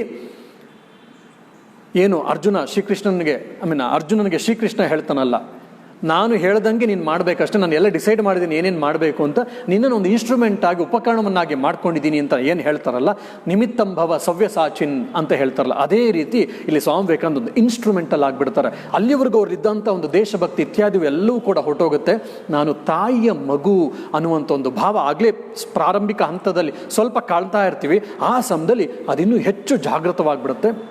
ಅಲ್ಲಿಂದ ಬೇಲೂರು ಮಠಕ್ಕೆ ಬಂದ ಮೇಲೆ ಮತ್ತು ಯಾವುದೇ ಕ್ಷಣದಲ್ಲಿ ಅವರು ಸಮಾಧಿಯನ್ನು ಹೊಂದುವವರೆಗೂ ಯಾವ ಸಮಯದಲ್ಲಿ ಏನೇ ಕೆಲಸ ಕಾರ್ಯಕ್ರಮಗಳನ್ನು ಇಲ್ಲ ಕೆಲಸಗಳನ್ನು ಇಲ್ಲ ಯಾವುದನ್ನು ಕೇಳಿದ್ರು ಕೂಡ ನನಗೇನು ಗೊತ್ತು, ಎಲ್ಲ ತಾಯಿ ಇಚ್ಛೆ, ನನಗೇನು ಗೊತ್ತು, ಎಲ್ಲ ತಾಯಿ ಇಚ್ಛೆ ಇದ್ದಂತೆ ಆಗಲಿ, ಗುರುಮಹಾರಾಜರ ಇಚ್ಛೆ ಇದ್ದಂತೆ ಆಗಲಿ ಅಂಥೇಳಿ ಒಬ್ಬ ಬಾಲಕವತ್ ಅಂತ ಹೇಳಿ ನಾವು ಏನು ಶಾಸ್ತ್ರ ಗ್ರಂಥಗಳು ಓದುವಂಥ ಸಮಯದಲ್ಲಿ ಒಬ್ಬ ಅವಧೂತ, ಒಬ್ಬ ಬ್ರಹ್ಮಜ್ಞಾನಿ ಅಂತ್ಯದಲ್ಲಿ ಬಾಲಕನಂತೆ ಆಗ್ಬಿಡ್ತಾನೆ ಅಂತ ನಾವೇನು ಓದ್ತೀವ ಶಾಸ್ತ್ರ ಗ್ರಂಥಗಳಲ್ಲಿ, ಅದೇ ರೀತಿ ಆಗಿರ್ತಾರೆ ಸ್ವಾಮಿ ವಿವೇಕಾನಂದರು. ಸಾಧಕನಾಗಿದ್ದಂಥ ನರೇಂದ್ರ ಶ್ರೀರಾಮಕೃಷ್ಣರ ಸಂಪರ್ಕಕ್ಕೆ ಬಂದು ನಿರ್ವಿಕಲ್ಪ ಸಮಾಧಿಯನ್ನು ಅನುಭವಿಸುತ್ತಾರೆ. ಆ ಬ್ರಹ್ಮಾನುಭವನ ಎಲ್ಲ ಕಡೆ ಇವಾಗ ಕಾಣ್ತಾ ಇದ್ದಾರೆ. ಅದರ ಮಧ್ಯದಲ್ಲಿ ಅವ್ರ ಗುರುಗಳು ಕೊಟ್ಟಂಥ 3-4 ನಿರ್ವಿಕಲ್ಪ ಸಮಾಧಿಯನ್ನು ಅನುಭವಿಸಿದ ಮೇಲೆ ಅವ್ರ ಗುರುಗಳಾದ ಶ್ರೀರಾಮಕೃಷ್ಣ ಹೇಳ್ತಾರೆ, ನಿನ್ನ ಕೆಲಸವನ್ನು ನೀನು ಮುಗಿಸಿದ ಮೇಲೆ ಇದು ನಿನ್ನ, ಹೇಗೆ ಮಾವನಣ್ಣನ ಒಂದು ಪೆಟ್ಟಿಗೆಯಲ್ಲಿ ಇಟ್ಟು ನಾವು ಲಾಕ್ ಮಾಡ್ತೀವೋ ಆ ರೀತಿ ಇದನ್ನು ನಾನು ಇವತ್ತು ಕೀಲಿಯನ್ನು ಹಾಕಿ ಅದನ್ನು ಲಾಕ್ ಮಾಡ್ತಾ ಇದ್ದೀನಿ. ನೀನು ಯಾವಾಗ ತಾಯಿ ಕೆಲಸಕ್ಕೋಸ್ಕರ ಬಂದಿದೆಯೋ ಆ ತಾಯಿ ಕೆಲಸವನ್ನು ಮುಗಿಸಿದ ಮೇಲೆ ಈ ಲಾಕ್ ಓಪನ್ ಆಗುತ್ತೆ ಅಂತ ಶ್ರೀರಾಮಕೃಷ್ಣರು ಅವತ್ತೇ 15-20 ವರ್ಷಗಳ ಹಿಂದೆ ನುಡಿದಂಥ ಮಾತು ಇವತ್ತು ಸತ್ಯ ಆಗ್ತಿದೆ. ತನ್ನ ಗುರುಗಳು ಕೊಟ್ಟಂಥ ಕೈಂಕರ್ಯವನ್ನು ಎಲ್ಲವನ್ನು ಮುಗಿಸಿದ್ರು. ಏನು ಮುಗಿಸಿದ್ರು? ಒಂದು ಭಾರತವನ್ನು ಅರ್ಥ ಮಾಡಿಕೊಂಡು ವಿದೇಶಕ್ಕೆ ಹೋಗಿ ಇಡೀ ವಿಶ್ವಕ್ಕೆ ವೇದಾಂತ ಸಂದೇಶವನ್ನು ಮತ್ತೊಮ್ಮೆ ಸಾರಿದ್ರು. ಆಮೇಲೆ ಭಾರತೀಯರಲ್ಲಿ ತನ್ನ ಭಾರತೀಯತ್ವವನ್ನು ಕೊಟ್ಟು ಹಿಂದೂ ಧರ್ಮದ ಜಾಗೃತಿಯನ್ನು ಉಂಟು ಮಾಡಿದ್ರು.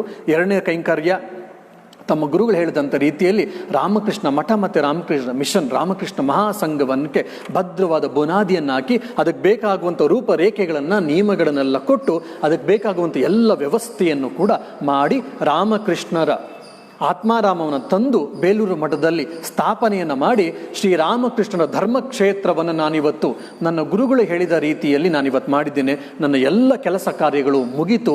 ಇಲ್ಲಿಂದ 100 ಜನರಿಗೆ, 1000 ಜನರಿಗೆ, ಲಕ್ಷಾಂತರ ಜನರಿಗೆ ಸಹಾಯವಾಗುವಂಥ ಅದ್ಭುತವಾದ ಆಲೋಚನೆಗಳು, ಚಿಂತನೆಗಳು 100 ವರ್ಷ ಈ ಕ್ಷೇತ್ರದಿಂದ ಹರಡುತ್ತೆ. ಇದೊಂದು ವಿಶ್ವವಿದ್ಯಾನಿಲಯ ಆಗುತ್ತೆ.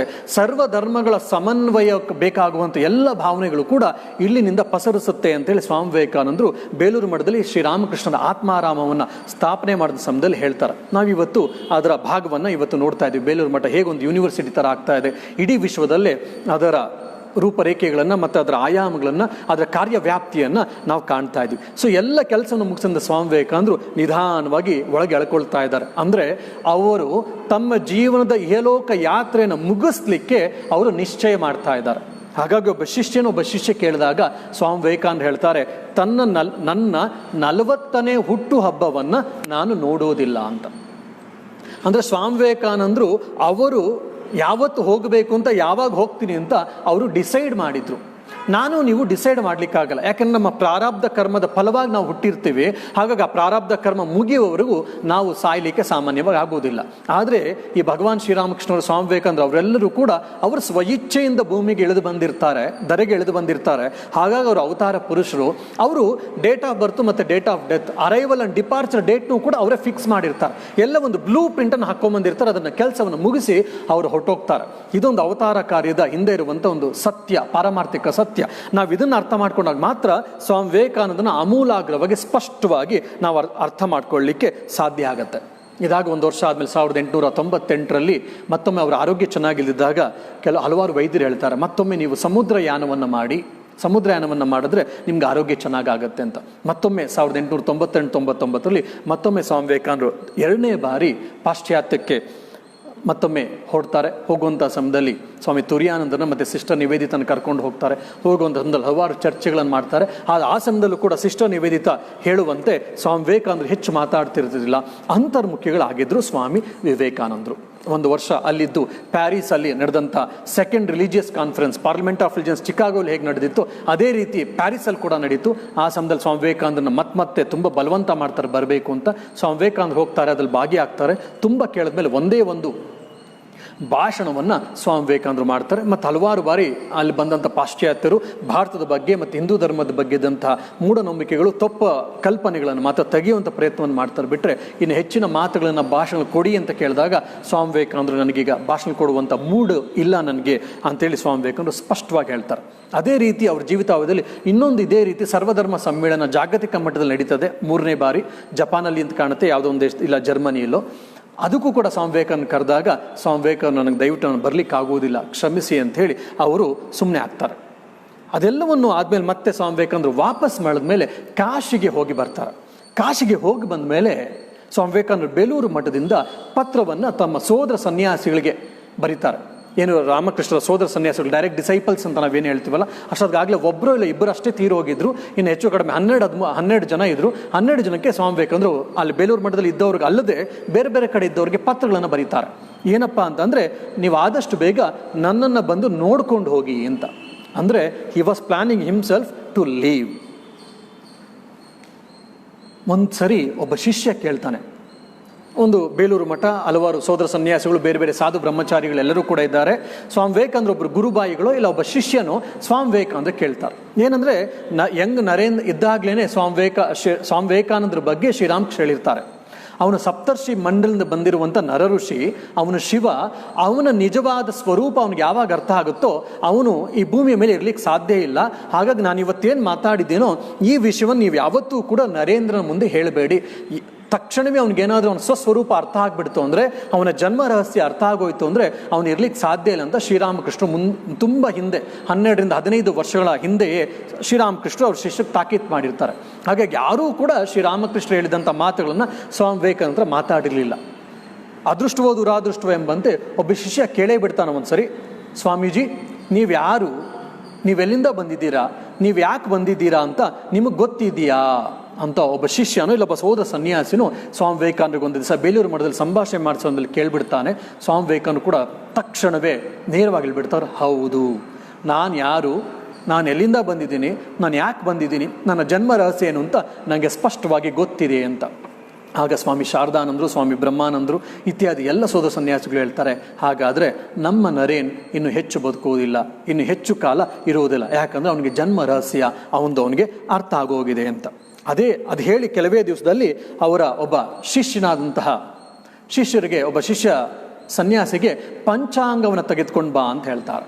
ಪಂಚವನ್ನು ತೆಗೆದುಕೊಂಡು ಬಂತಾರೆ. ವಿಶುದ್ಧ ಸಿದ್ಧಾಂತ ಪಂಚಕ ಅಂತ ಸೋಲಾರ್ ಕ್ಯಾಲೆಂಡರ್ ಅವ್ರದ್ದು, ಬಂಗಾಳಿಯಲ್ಲಿ ಉಪಯೋಗಿಸೋ ಸೋಲಾರ್ ಕ್ಯಾಲೆಂಡರು, ನಾವು ಲೂನಾರ್ ಕ್ಯಾಲೆಂಡರ್ ಉಪಯೋಗಿಸ್ತೀವಿ ಕರ್ನಾಟಕದಲ್ಲಿ. ಸೋಲಾರ್ ಕ್ಯಾಲೆಂಡರ್ ಪಂಚಾಂಗವನ್ನು ತೆಗೆದು ನೋಡ್ತಾ ಇರ್ತಾರೆ. ಒಂದು ಹಂತದಲ್ಲಿ ಯಾವುದೋ ಒಂದು ಡೇಟನ್ನು, ತಿಥಿವಾರ ನಕ್ಷತ್ರವನ್ನು ನೋಡಿದ ಮೇಲೆ ಅದನ್ನು ಮುಚ್ಚಿಬಿಟ್ಟು ಸ್ವಾಮಿ ಶುದ್ಧಾನಂದರಿಗೆ, ಅವರ ಶಿಷ್ಯ ಶುದ್ಧಾನಂದರಿಗೆ ಪಂಚಾಂಗ ಕೊಟ್ಟು ತೆಗೆದುಕೊಂಡು ಹೋಗು ಅಂತ ಹೇಳಿ. ಅವ್ರಿಗಾಗಲಿ ಅವ್ರ ಸೋದರ ಸನ್ಯಾಸಿಗಳಿಗಾಗಲಿ ಯಾರಿಗೂ ಅರ್ಥ ಆಗಲಿಲ್ಲ, ಯಾಕೆ ಸ್ವಾಮೀಜಿ ಪಂಚಾಂಗವನ್ನು ತರಿಸಿದ್ರು, ಪಂಚಾಂಗದಲ್ಲಿ ಯಾಕೆ ತಿಥಿವಾರ ನಕ್ಷತ್ರವನ್ನು ಕಾಣ್ತಿದ್ದಾರೆ ಅಂತ. ಅದಾಗಿ 3 ದಿವಸಕ್ಕೆ ಏಕಾದಶಿ ದಿವಸ ಅವರ ಆರೋಗ್ಯ ಚೆನ್ನಾಗಿಲ್ಲ. ಅಂಥ ಸಮಯದಲ್ಲೂ ಕೂಡ ಏಕಾದಶಿಯ ಉಪವಾಸ ವ್ರತವನ್ನು ಸ್ವಾಮಿ ವಿವೇಕಾನಂದರು ಕೈಗೊಳ್ತಾರೆ. ಮತ್ತು ಅದಲ್ಲದೆ ತನ್ನ ಪ್ರಿಯ ಶಿಷ್ಯೆಯಾದಂಥ ಸೋದರಿ ನಿವೇದಿತಾಗೆ ಬರಲಿಕ್ಕೆ ಹೇಳಿ ಅವರೇ ಸ್ವತಃ ಉಪವಾಸ ಮಾಡ್ತಿದ್ರು ಕೂಡ ಅಡುಗೆಯನ್ನು ಮಾಡಿ ಸೋದರಿ ನಿವೇದಿತೆಗೆ ಉಣಬಡಿಸ್ತಾರೆ. ಆದಮೇಲೆ ಊಟವನ್ನಾಗಿ ಆಚೆ ಬಂದ ಕೈ ತೊಗೊಳ್ಕೊಳ್ಳಿಕ್ಕೆ ಬಂದಾಗ ಸ್ವಯಂ ಸ್ವಾಮಿ ವಿವೇಕಾನಂದರೆ ತನ್ನ ಶಿಷ್ಯರಾದ ಸೋದರಿ ನಿವೇದಿತ ಕೈಯನ್ನು ತೊಳ್ಕೊಳ್ಳಿಕ್ಕೆ ನೀರನ್ನು ಹಾಕಿ ಟವಲ್ನ ಕೊಡ್ತಾರೆ. ಸೋದರಿ ನಿವೇದಿತನಿಗೆ ತುಂಬ ಇರುಸು ಮುರುಸಾಗುತ್ತೆ. ಆವಾಗ ಅವಳು ಹೇಳ್ತಾಳೆ, ಸ್ವಾಮೀಜಿ ನೀವು ನನಗಿದನ್ನೆಲ್ಲ ಮಾಡಬಾರ್ದು, ನಾನು ನಿಮಗೆ ಮಾಡಬೇಕು, ನಾನು ಶಿಷ್ಯ ನೀವು ಗುರು, ಹಾಗಾಗಿ ಗುರು ಸೇವೆಯನ್ನು ನಾನು ಮಾಡಬೇಕು, ಹಾಗೆ ದಯವಿಟ್ಟು ಇದನ್ನೆಲ್ಲ ಮಾಡಬೇಡಿ ಅಂತ. ಆವಾಗ ಸ್ವಾಮಿ ವಿವೇಕಾನಂದ ಒಂದು ಮಾತು ಹೇಳ್ತಾರೆ, ಇಲ್ಲ, ಜೀಸಸ್ ಕೂಡ ಅವನು ಸಾಯೋಕಿನ ಮುಂಚೆ ತನ್ನ ಶಿಷ್ಯರಿಗೆ ಪಾದವನ್ನು ತೊಳೆದಿದ್ದ. ದಟ್ಸ್ ಕಾಲ್ಡ್ ಲಾಸ್ಟ್ ಸಪ್ಪರ್ ಅಂತ ನಮಗೆಲ್ಲ ಗೊತ್ತು. ಅದು ಹೇಳಿದ ತಕ್ಷಣವೇ ಸಿಸ್ಟರ್ ನಿವೇದಿಕೆ ತುಂಬ ದುಃಖ ಆಗುತ್ತೆ. ಆದರೆ ಜೀಸಸ್ ಸಾಯೋದಕ್ಕಿಂತ ಮುಂಚೆ ಮಾಡಿದ್ದ ಸೊ ನೀವ್ಯಾಕೆ ಮಾಡ್ತಾ ಇದ್ದೀರಾ ಅಂತ ಅವಳು ಮನಸ್ಸಲ್ಲಿ ಭಾವನೆ ಬಂದರೂ ಕೂಡ ಅದನ್ನು ಭಾವನೆಯನ್ನು ವ್ಯಕ್ತಪಡಿಸ್ಲಿಕ್ಕೆ ಅವಳ ಕೈಯಲ್ಲಿ ಆಗಲ್ಲ, ಭಾವನಾತ್ಮಕಳಾಗ್ತಾಳೆ. ಆದರೂ ಅದನ್ನು ಒಳಗೆ ನುಂಗಿಕೊಂಡು ಸ್ವಾಮಿ ವಿವೇಕಾನಂದ ಸುಮ್ಮನೆ ಆಗಿಬಿಡ್ತಾಳೆ. ಇದಾಗಿ ಏನು ಏಕಾದಶಿ ದಿವಸ ಇದೆಲ್ಲ ನಡೆದಂಥ ಸಮಯದಲ್ಲಿ ಸ್ವಾಮಿ ಪ್ರೇಮಾನಂದ ಜೊತೆ ಒಂದ್ಸರಿ ವಾಕಿಂಗ್ ಹೋದಂಥ ಸ್ವಾಮಿ ವಿವೇಕಾನಂದರು ಬೇಲೂರು ಮಠದಲ್ಲಿ ವಾಕಿಂಗ್ ಮಾಡ್ಕೊಂಡು ವಾಪಸ್ ಬರ್ತಾ ಸಮಯದಲ್ಲಿ ಒಂದು ಜಾಗವನ್ನು, ಬೇಲೂರು ಮಠದಲ್ಲಿ ಒಂದು ಜಾಗವನ್ನು ತೋರಿಸಿ ಹೇಳ್ತಾರೆ, ನೋಡು ನಾನು ದೇಹವನ್ನು ಬಿಟ್ಟಾಗ ನನ್ನ ದೇಹವನ್ನು ಇಲ್ಲಿ ಅಗ್ನಿಗೆ ಸ್ಪರ್ಶ ಮಾಡಿ ಅಂತ. 39 ವರ್ಷದ ಒಬ್ಬ ಯುವಕ, ನಮ್ಮ ಪ್ರಕಾರ 39 ವರ್ಷದ ಒಬ್ಬ ಯುವಕ ನರೇಂದ್ರ ಸ್ವಾಮಿ ಪ್ರೇಮಾನಂದರಿಗೆ, ಒಬ್ಬ ಸೋದರ ಸನ್ಯಾಸಿಗೆ ಹೇಳ್ತಿದ್ದಾರೆ, ನಾನು ಸತ್ತಾಗ ಇಲ್ಲಿ ಅಗ್ನಿಗೆ ನನ್ನ ಆಹುತಿ ಮಾಡಿ ಅಂತ, ನನ್ನ ದೇಹವನ್ನು ಆಹುತಿ ಮಾಡಿ ಅಂತ. ಬಾಬುರಾಜ್ ಮಹಾರಾಜ್ ಅಂತ ಹೇಳಿ ಅವ್ರು ಹೇಳ್ತಾರೆ, ನರೇನ್ ಈಗ ಯಾಕೆ ಅದೆಲ್ಲ, ಇನ್ನು ಮುಂದೆ ತುಂಬ ಟೈಮ್ ಇದೆ ಬಿಡಿ, ಈಗ ಯಾಕೆ ಅದೆಲ್ಲ ಅಂತ. ಸ್ವಾಮಿ ವಿವೇಕಾನಂದ ಹೇಳ್ತಾರೆ, ಇಲ್ಲ ಅದೆಲ್ಲ ಇಲ್ಲ, ನೀನು ದಯವಿಟ್ಟು ನೋಡ್ಕೋ ಜಾಗ ಕರೆಕ್ಟಾಗಿ ಅಂತ. ಪ್ರೇಮಾಂಜಿ ಇಲ್ಲ ಅದೆಲ್ಲ ಬಿಡು, ಯಾಕೆ ನೀನು ಅದನ್ನೆಲ್ಲ ಮಾತಾಡ್ತೀಯ ಅಂದರೆ ಅವರು ಇಲ್ಲ ಹಠ ಹಿಡಿತಾರೆ. ಕೊನೆಗೆ ಸ್ವಾಮಿ ಪ್ರೇಮಾನಂದ್ರ ಆಯಿತು ಅಂತ ಆ ಜಾಗವನ್ನು ತೀಕ್ಷ್ಣವಾಗಿ ಗಮನಿಸಿ ಅದು ಯಾವುದು ಅಂತ ಜಾಗವನ್ನು ನೋಡ್ಕೊಳ್ತಾರೆ. ಸ್ವಾಮಿ ವಿವೇಕಾನಂದ ಹೇಳಿದಂಥ ಜಾಗ ಅದು ಹೇಳಿ 3 ದಿವಸ ಆದಮೇಲೆ ಅವತ್ತು ಎಂದೆಂದಿಗಿಂತಲೂ ಚೆನ್ನಾಗಿರ್ತಾರೆ. ಬೆಳಗ್ಗೆ ತುಂಬ ಗ್ರೇ ಮೂಡಲಿರ್ತಾರೆ ಸ್ವಾಮಿ ವಿವೇಕಾನಂದರು. ಬೆಳಗಿನ ಜಾವ ಪ್ರಾಯಶಃ 6-6:30 ರಾಮಕೃಷ್ಣರ ಹಳೆಯ ಪ್ರಾರ್ಥನಾ ಮಂದಿರ ಏನಿದೆ ಇವತ್ತು ಕೋಟಿಯಾಡ್ ಅಂತ ಬೇಲೂರು ಮಠಕ್ಕೆ ಹೋದ್ರೆ ನಿಮ್ಗೆ ಗೊತ್ತಾಗುತ್ತೆ, ಅಲ್ಲಿನ ಕಿಟಕಿ ಬಾಗಿಲನ್ನು ಎಲ್ಲವನ್ನು ಮುಚ್ಚಿ ಸ್ವಾಮಿ ವಿವೇಕಾನಂದರು ಪ್ರಾರ್ಥನಾ ಮಂದಿರಕ್ಕೆ ಗರ್ಭ ಗುಡಿಗೆ ಎಂಟ್ರಾಗ್ತಾರೆ. 2-3 ಗಂಟೆ ಆಗಿದೆ, ಬೆಳಗಿನ ಪೂಜೆಯ ಸಮಯ. ಸ್ವಾಮಿ ಬಾಬುರಾಜ್ ಮಹಾರಾಜ್, ಸ್ವಾಮಿ ಪ್ರೇಮಾಂಜಿ ಕಾಯ್ಕೊಂಡಿದ್ದಾರೆ. ಆದರೆ ಬಾಗಿಲು ತೊಟ್ಲಿಕ್ಕೆ ಯಾರಿಗೂ ಧೈರ್ಯ ಇಲ್ಲ, ಕಾಯ್ಕೊಂಡಿದ್ದಾರೆ.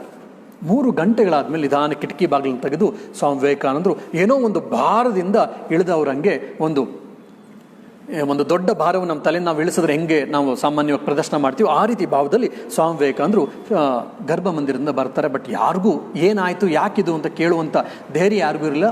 ಬಾಬುರಾಜ್ ಮಹಾರಾಜ್ ಒಳಗೋಗಿ ಪೂಜೆಯನ್ನು ಮಾಡ್ತಾರೆ. ಮಧ್ಯಾಹ್ನ ಊಟ ಆದಮೇಲೆ ಅವತ್ತು ತುಂಬ ಲವಲವಿಕೆಯಿಂದ ಇದ್ದರು, ಆರೋಗ್ಯದಿಂದ ಇದ್ದಂಗೆ ಕಾಣ್ತಾ ಇದ್ರು. ಮತ್ತು 3 ಗಂಟೆಗಳ ಕಾಲ ಮಧ್ಯಾಹ್ನ ಊಟ ಆದಮೇಲೆ ಸಂಸ್ಕೃತದ ವ್ಯಾಕರಣವಾದ ಲಘು ಸಿದ್ಧಾಂತ ಕೌಮುದಿಯ ಕುರಿತು 3 ಗಂಟೆಗಳ ಕಾಲ ಬ್ರಹ್ಮಚಾರಿಗಳಿಗೆ ಸ್ವಾಮಿ ವಿವೇಕಾನಂದ ಅವತ್ತು ಪಾಠವನ್ನು ಮಾಡ್ತಾರೆ. ಪಾಠ ಮಾಡಿ ಆದಮೇಲೆ ಸಾಯಂಕಾಲ ಇನ್ನೇನು ಆರತಿಯ ಸಮಯ, ಮತ್ತು ವಾಕಿಂಗ್ ಹೋಗಿ ಬಂದು ಬ್ರಹ್ಮಚಾರಿ ಅವರನ್ನು ಯಾರು ಸೇವೆ ಮಾಡ್ತಿದ್ರೋ ಆ ಬ್ರಹ್ಮಚಾರಿಗೆ ಹೇಳ್ತಾರೆ. ಅಂಥ ಸಮಯದಲ್ಲಿ ಅವ್ರ ಆರೋಗ್ಯ ಹೇಗಿತ್ತು, ಅವ್ರ ಮನಸ್ಸು ಆ ಸ್ಥಿತಿಲೂ ಕೂಡ ಹೇಗಿತ್ತು ಅಂದರೆ ಅವರ ಸೋದರ ಸನ್ಯಾಸಿಗಳು ಒಬ್ಬ ಆಯುರ್ವೇದಿಕ್ ಡಾಕ್ಟ್ರನ್ನ ಕರ್ಕೊಂಬರ್ತಾರೆ. ಅವ್ರಿಗೆ ಆರೋಗ್ಯ ಚೆನ್ನಾಗಿರಲಿಲ್ಲ, ಮೈಯಲ್ಲಿ ಕಾಲಲ್ಲಿ ವಿಶೇಷವಾಗಿ ನೀರು ತುಂಬಿಕೊಂಡಿತ್ತು. ಅದಕ್ಕೂ ಮತ್ತು ಕೆಲವು ಇದಕ್ಕೋಸ್ಕರ ಆಯುರ್ವೇದಿಕ್ ಮೆಡಿಸಿನ್ ಕೊಟ್ಟರೆ ನಿಮ್ಮ ಆರೋಗ್ಯ ಚೆನ್ನಾಗಿರುತ್ತೆ ಅಂತ ಸ್ವಾಮಿ ವಿವೇಕಾನಂದ ಹೇಳ್ತಾರೆ. ಆಯಿತು ತೆಗೆದುಕೊಳ್ತೀನಿ, ನಿಮಗೆಲ್ಲ ಇಷ್ಟ ಅದು ನಾನು ತೆಗೆದುಕೊಳ್ತೀನಿ ಅಂತೇಳಿ ಆಯುರ್ವೇದಿಕ್ ಮೆಡಿಸಿನ್ ತೆಗೆದುಕೊಳ್ಳೋಕೆ ಪ್ರಾರಂಭ ಮಾಡ್ತಾರೆ. ಆದರೆ ಅದಕ್ಕೊಂದು ನಿಯಮ ಇರುತ್ತೆ, ಏನಪ್ಪ ಅಂದರೆ ನೀರು ಕುಡಿಬಾರ್ದು, ಒಂದು ತೊಟ್ಟು ಕೂಡ ನೀರು ಕುಡಿಬಾರ್ದು. ಬಾಯಾರಿಕೆ ಆಯಿತು ಅಂದರೆ ಹಾಲು ಮಾತ್ರ ಕುಡಿಬೇಕಷ್ಟೇ ಅಂತೇಳಿ ಸ್ವಾಮಿ ವಿವೇಕಾನಂದರು ಆಯಿತು ಅಂತ ಅದನ್ನು ಸ್ವೀಕರಿಸ್ತಾರೆ. 1 ವಾರನೂ 15 ದಿವಸ ಒಂದು ತೊಟ್ಟು ನೀರು ಕೂಡ ಕುಡಿತಾ ಇರಲಿಲ್ಲ. ಬಾಯಾರಿಕೆ ಆದರೆ ಅಲ್ಲೊಂದು ಸ್ವಲ್ಪ ಇಲ್ಲೊಂದು ಸ್ವಲ್ಪ ಹಾಲು ಕುಡಿತಾರೆ. ಒಬ್ಬ ಶಿಷ್ಯ ಕೇಳ್ತಾನೆ, ಇದು ಹೇಗೆ ಸಾಧ್ಯ ಅಂತ ಹೇಳಿದಾಗ, ನನ್ನ ಮನಸ್ಸನ್ನು ನಾನು ಯಾವಾಗ ಇದನ್ನು ವಾಪಸ್ ತೆಗೆದುಕೊಂಡ್ಬಿಡ್ತೀನೋ ಅವಾಗ ಏನಿದ್ರು ಏನಿಲ್ಲ ಅಂದರೂ ಕೂಡ ನನಗೆ ತೊಂದರೆ ಇಲ್ಲ ಅಂತ. ಒಬ್ಬ ನಿರ್ವಿಕಲ್ಪ ಸಮಾಧಿನ ಅನುಭವಿಸಿದಂತಹ ಒಬ್ಬ ಬ್ರಹ್ಮಾನುಭವಿ, ಇಲ್ಲ ಮನಸ್ಸಿನ ಮೇಲೆ ಯಾರು ಹಿಡಿತವನ್ನು ಸಾಧಿಸಿರ್ತಾರೋ ಅವನ ಮನಸ್ಸು, ಅವನ ಇಂದ್ರಿಯ, ಅವನ ದೇಹ ಎಲ್ಲವೂ ಕೂಡ ಇವ್ರು ಹೇಳ್ದಂಗೆ ಕೇಳ್ತದೆ ಅಂತ ಅನ್ನೋದಕ್ಕೆ ಇದೊಂದು ಜ್ವಲಂತ ನಿದರ್ಶನ. 15 ದಿವಸಗಳ ಕಾಲ ಹೆಚ್ಚು ಕಡಿಮೆ ಒಂದು ತೊಟ್ಟು ನೀರನ್ನೂ ಕೂಡ ಕುಡಿದೆ ಸ್ವಾಮಿ ವಿವೇಕಾನಂದರು ಆ ಔಷಧಿಯನ್ನು ತೆಗೆದುಕೊಂಡ್ರು. ಒಬ್ಬ ಶಿಷ್ಯ ಕೇಳ್ತಾನೆ, ಏನು ಸ್ವಾಮೀಜಿ ಈ ಔಷಧಿಯನ್ನು ತೆಗೆದುಕೊಂಡ್ರೆ ನಿಮಗೆ ಕಾಯಿಲೆ ಗುಣ ಆಗುತ್ತೆ ಅಂತ ಅನಿಸಿದ್ಯಾ, ನಿಮಗೆ ನಂಬಿಕೆ ಇದೆಯಾ ಅಂದರೆ, ನನಗೇನು ಗೊತ್ತಿಲ್ಲ, ಅದರ ಔಷಧಿಯಿಂದ ಏನಾಗುತ್ತೆ ಅಂತ ನನಗೆ ಗೊತ್ತಿಲ್ಲ. ಆದರೆ ನನ್ನ ಸೋದರ ಸನ್ಯಾಸಿಗಳು, ನನ್ನ ಶಿಷ್ಯ ಹೇಳಿದ್ರು, ಅವ್ರಿಗೋಸ್ಕರ ತೆಗೆದುಕೊಳ್ತಾ ಇದ್ದೀನಿ, ನಾನು ತೆಗೆದುಕೊಂಡು ಅವ್ರಿಗೆ ಸಂತೋಷ ಆಗುತ್ತೆ, ಹಾಗೆ ನಾನು ತೆಗೆದುಕೊಳ್ತಾ ಇದ್ದೀನಿ ಅಂತ. ಅಂದರೆ ಸಣ್ಣ ಸೋದರ ಸನ್ಯಾಸಿಗಳಿಗೂ ಮತ್ತು ಭಕ್ತರಿಗೆ, ಶಿಷ್ಯರಿಗೆ ಸಂತೋಷ ಉಂಟಾಗುತ್ತೆ ಅನ್ನೋ ಒಂದೇ ಒಂದು ಕಾರಣಕ್ಕೆ ಅತ್ಯಂತ ಕಹಿಯಾದಂಥ ಆಯುರ್ವೇದಿಕ್ ಔಷಧ ತೆಗೆದುಕೊಳ್ತಿದ್ದಾರೆ. ಮತ್ತು ಇನ್ನೊಂದೇನಪ್ಪ ಅಂದರೆ ಒಂದು ತೊಟ್ಟು ನೀರನ್ನು ಕೂಡ 15 ದಿವಸ ಕುಡಿದಲಿಲ್ಲ. ಒಂದು ದಿವಸ ಕೂಡ ಸಪ್ಪೆ ಮೋರೆ ಹಾಕ್ಕೊಳ್ಳಿಲ್ಲ. ಒಂದು ದಿವಸ ಏನಪ್ಪ ನೀವು ಇಷ್ಟು ಕಷ್ಟ ಕೊಟ್ರಲ್ಲ ನನಗೆ ಅಂತ ಹೇಳಿಲ್ಲ ಸ್ವಾಮಿ ವಿವೇಕಾನಂದರು. ಅಂಥ ವ್ಯಕ್ತಿತ್ವ ಅವ್ರದ್ದಾಗಿತ್ತು. ಇನ್ನು ಸಾಯಂಕಾಲ ಪ್ರಾರ್ಥನಾ ಸಮಯ, ಅವರನ್ನು ನೋಡ್ಕೊಳ್ತಿದ್ದ ಬ್ರಹ್ಮಚಾರಿಗೆ, ನಾನು ಕರೆಯುವವರೆಗೂ ಯಾರು ಒಳಗಡೆ ಬರಬೇಡಿ ಅಂತ ಹೇಳಿ ಅವರ ಜಪಮಾಲೆ ನಿಸ್ಕೊಂಡು ಜಪವನ್ನು ಪ್ರಾರಂಭ ಮಾಡ್ತಾರೆ. ಸುಮಾರು 1 ಗಂಟೆ ಆಗಿರಬಹುದು. ಸ್ವಾಮಿ ವಿವೇಕಾನಂದರು ಕರೀತಾರೆ, ಕರೆದು ನನಗೆ ಶೆಕೆ ಆಗ್ತಾ ಇದೆ, ಕಿಟಕಿಗಳನ್ನು ತೆಗಿ ಅಂತ ಹೇಳಿ ಅವರ ಕೋಣೆಯಲ್ಲಿದ್ದಂಥ ಕಿಟಕಿಗಳನ್ನು ತೆಗೆಸ್ತಾರೆ. ಮತ್ತು ನನ್ನ ತಲೆ ಬಿಸಿ ಆಗ್ತಾ ಇದೆ ವಿಶೇಷವಾಗಿ, ಹಾಗಾಗಿ ತಲೆಗೆ ಗಾಳಿ ಬೀಸು ಅಂತೇಳಿ ಸ್ವಾಮಿ ವಿವೇಕಾನಂದರು ತನ್ನ ಶಿಷ್ಯನಿಗೆ ಹೇಳಿಬಿಟ್ಟು ಅಲ್ಲೇ ಇದ್ದಂಥ ಚಿಕ್ಕ ಮಂಚದ ಮೇಲೆ ಸ್ವಾಮಿ ವಿವೇಕಾನಂದರು ಜಪ ಮಾಡ್ತಾ ಮಲಗ್ತಾರೆ. ಅದಾಗಿ ಸುಮಾರು ಹೊತ್ತಾದಮೇಲೆ ಒಂದ್ಸರಿ ದೀರ್ಘವಾಗಿ ಉಸಿರನ್ನು ಬಿಡ್ತಾರೆ ಸ್ವಾಮಿ ವಿವೇಕಾನಂದರು. ಕೆಲವೇ ಕ್ಷಣಗಳಲ್ಲಿ ಮತ್ತೊಮ್ಮೆ ದೀರ್ಘವಾಗಿ ಉಸಿರನ್ನು ಬಿಟ್ಟಂಥ ಸ್ವಾಮಿ ವಿವೇಕಾನಂದರು ತನ್ನ ಎರಡೂ ಕಣ್ಣುಗಳನ್ನು ಭ್ರೂ ಮಧ್ಯೆ ಅಂತ ನಾವು ಹೇಳ್ತೀವಲ್ಲ, ಆ ಭ್ರೂ ಮಧ್ಯದಲ್ಲಿ ಇದು ಮಾಡ್ತಾರೆ, ದೀರ್ಘವಾದ ಉಸಿರನ್ನು ತೆಗೆದುಕೊಳ್ತಾರೆ. ಮತ್ತು ಅವರ ಪ್ರಾಣ ಪಕ್ಷಿ ಹಾರಿ ಹೋಗುತ್ತೆ. ಈ ಸಹಸ್ರಾರ ಅಂತ ನಾವೇನು ಹೇಳ್ತೀವಲ್ಲ, ತಲೆಯ ಮೇಲ್ ಚಾವಣಿ ಅಂತ ನಾವು ಹೇಳ್ತೀವಿ, ಸಹಸ್ರಾರ ಭಾಗ ಅದು ಓಪನ್ ಆಗಿರುತ್ತೆ, ಸ್ವಲ್ಪ ರಕ್ತ ಬಂದಿರುತ್ತೆ. ಸ್ವಾಮಿ ವಿವೇಕಾನಂದ ಕತ್ತು ಸ್ವಲ್ಪ ಪಕ್ಕಕ್ಕೆ ತೆರಳುತ್ತೆ. ಆವಾಗ ಗೊತ್ತಾ ಅಂದರೆ ಅರ್ಥ ಏನಪ್ಪ ಅಂದರೆ, ಸ್ವಾಮಿ ವಿವೇಕಾನಂದರು ಸುಷುಮ್ನಾ ನಾಡಿಯ ಮೂಲಕ ಅವರ ಜೀವವನ್ನು, ಅವರ ದೇಹವನ್ನು ಬಿಟ್ಟರು. ಪಂಚಪ್ರಾಣಗಳನ್ನು ಒಳಗೆ ಎಳೆದುಕೊಂಡು ಎರಡೂ ಭ್ರೂ ಮಧ್ಯದಲ್ಲಿ, ನಾವೇನು ನಾಸಿಕಾಗ್ರ ಅಂತೇಳಿ ಗೀತೆಯಲ್ಲೆಲ್ಲ ಹೇಳ್ತಲ್ಲ, ಒಬ್ಬ ಯೋಗಿ ಯಾವ ರೀತಿ ದೇಹವನ್ನು ಬಿಡ್ತಾನೆ ಅಂತೇಳಿ ಗೀತೆಯಲ್ಲಿ ನಾವು ನೋಡ್ತೀವಲ್ಲ, ಆ ರೀತಿಯಾದ ದೇಹವನ್ನು ಸ್ವಾಮಿ ವಿವೇಕಾನಂದರು ದೇಹವನ್ನು ಬಿಟ್ಟರು. ಇದು ಕಂಡಿದ ತಕ್ಷಣ ಆ ಬ್ರಹ್ಮಚಾರಿಗೆ ಭಯ ಆಗುತ್ತೆ. ಕೊನೆಗಲ್ಲಿ ಇದ್ದಂಥ ಕೆಳಗಡೆ ಇದ್ದಂಥ ಸೋದರ ಸನ್ಯಾಸಿಗಳಿಗೆ, ಅಂದರೆ ಬ್ರಹ್ಮಾಂದ್ರಿಗೆ, ಶಾರದಾಂದ್ರಿಗೆ ಎಲ್ಲರಿಗೂ ಹೇಳ್ತಾರೆ, ವೈದ್ಯರಿಗೆ ಹೇಳ್ತಾರೆ. ಅವರೆಲ್ಲ ಬಂದು ಟೆಸ್ಟ್ ಮಾಡಿ ನೋಡಿದಾಗ ಸ್ವಾಮಿ ವಿವೇಕಾನಂದರ ಪ್ರಾಣ ಪಕ್ಷಿ ಹಾರಿ ಹೋಗಿರುತ್ತೆ. ಅಂದರೆ 1902 ಜುಲೈ 4 ರಾತ್ರಿ 9:10 ಸ್ವಾಮಿ ವಿವೇಕಾನಂದರ ಪ್ರಾಣ ಪಕ್ಷಿ ಹಾರೋಗಿರುತ್ತೆ. ಆವಾಗ ಅವ್ರಿಗೆ ಅರ್ಥ ಆಗುತ್ತೆ, 3 ದಿವಸ ಅಲ್ಲ, ಕೆಲವು ದಿವಸಗಳ ಹಿಂದೆ ಸ್ವಾಮಿ ಶುದ್ಧಾನಂದರಿಗೆ ಪಂಚಾಂಗವನ್ನು ಯಾಕೆ ತೆಗೆದುಕೊಂಡು ಬಾ ಅಂತ ಹೇಳಿದ್ರು ಅಂತ. ಅಂದರೆ ಆ ತಿಥಿವಾರ ನಕ್ಷತ್ರವನ್ನು ನೋಡ್ಕೊಂಡು ನಾನು ಯಾವ ದಿವಸ ಹೋಗಬೇಕು, ಯಾವ ದಿವಸ ಇಲ್ಲಿಂದ ತೆರಳಬೇಕು ಅಂಥೇಳಿ ಅವರ ದಿನಾಂಕವನ್ನು ನಿಗದಿಪಡಿಸಿದ್ರು ಅಂತ ಅವ್ರಿಗೆ ಗೊತ್ತಾಗುತ್ತೆ.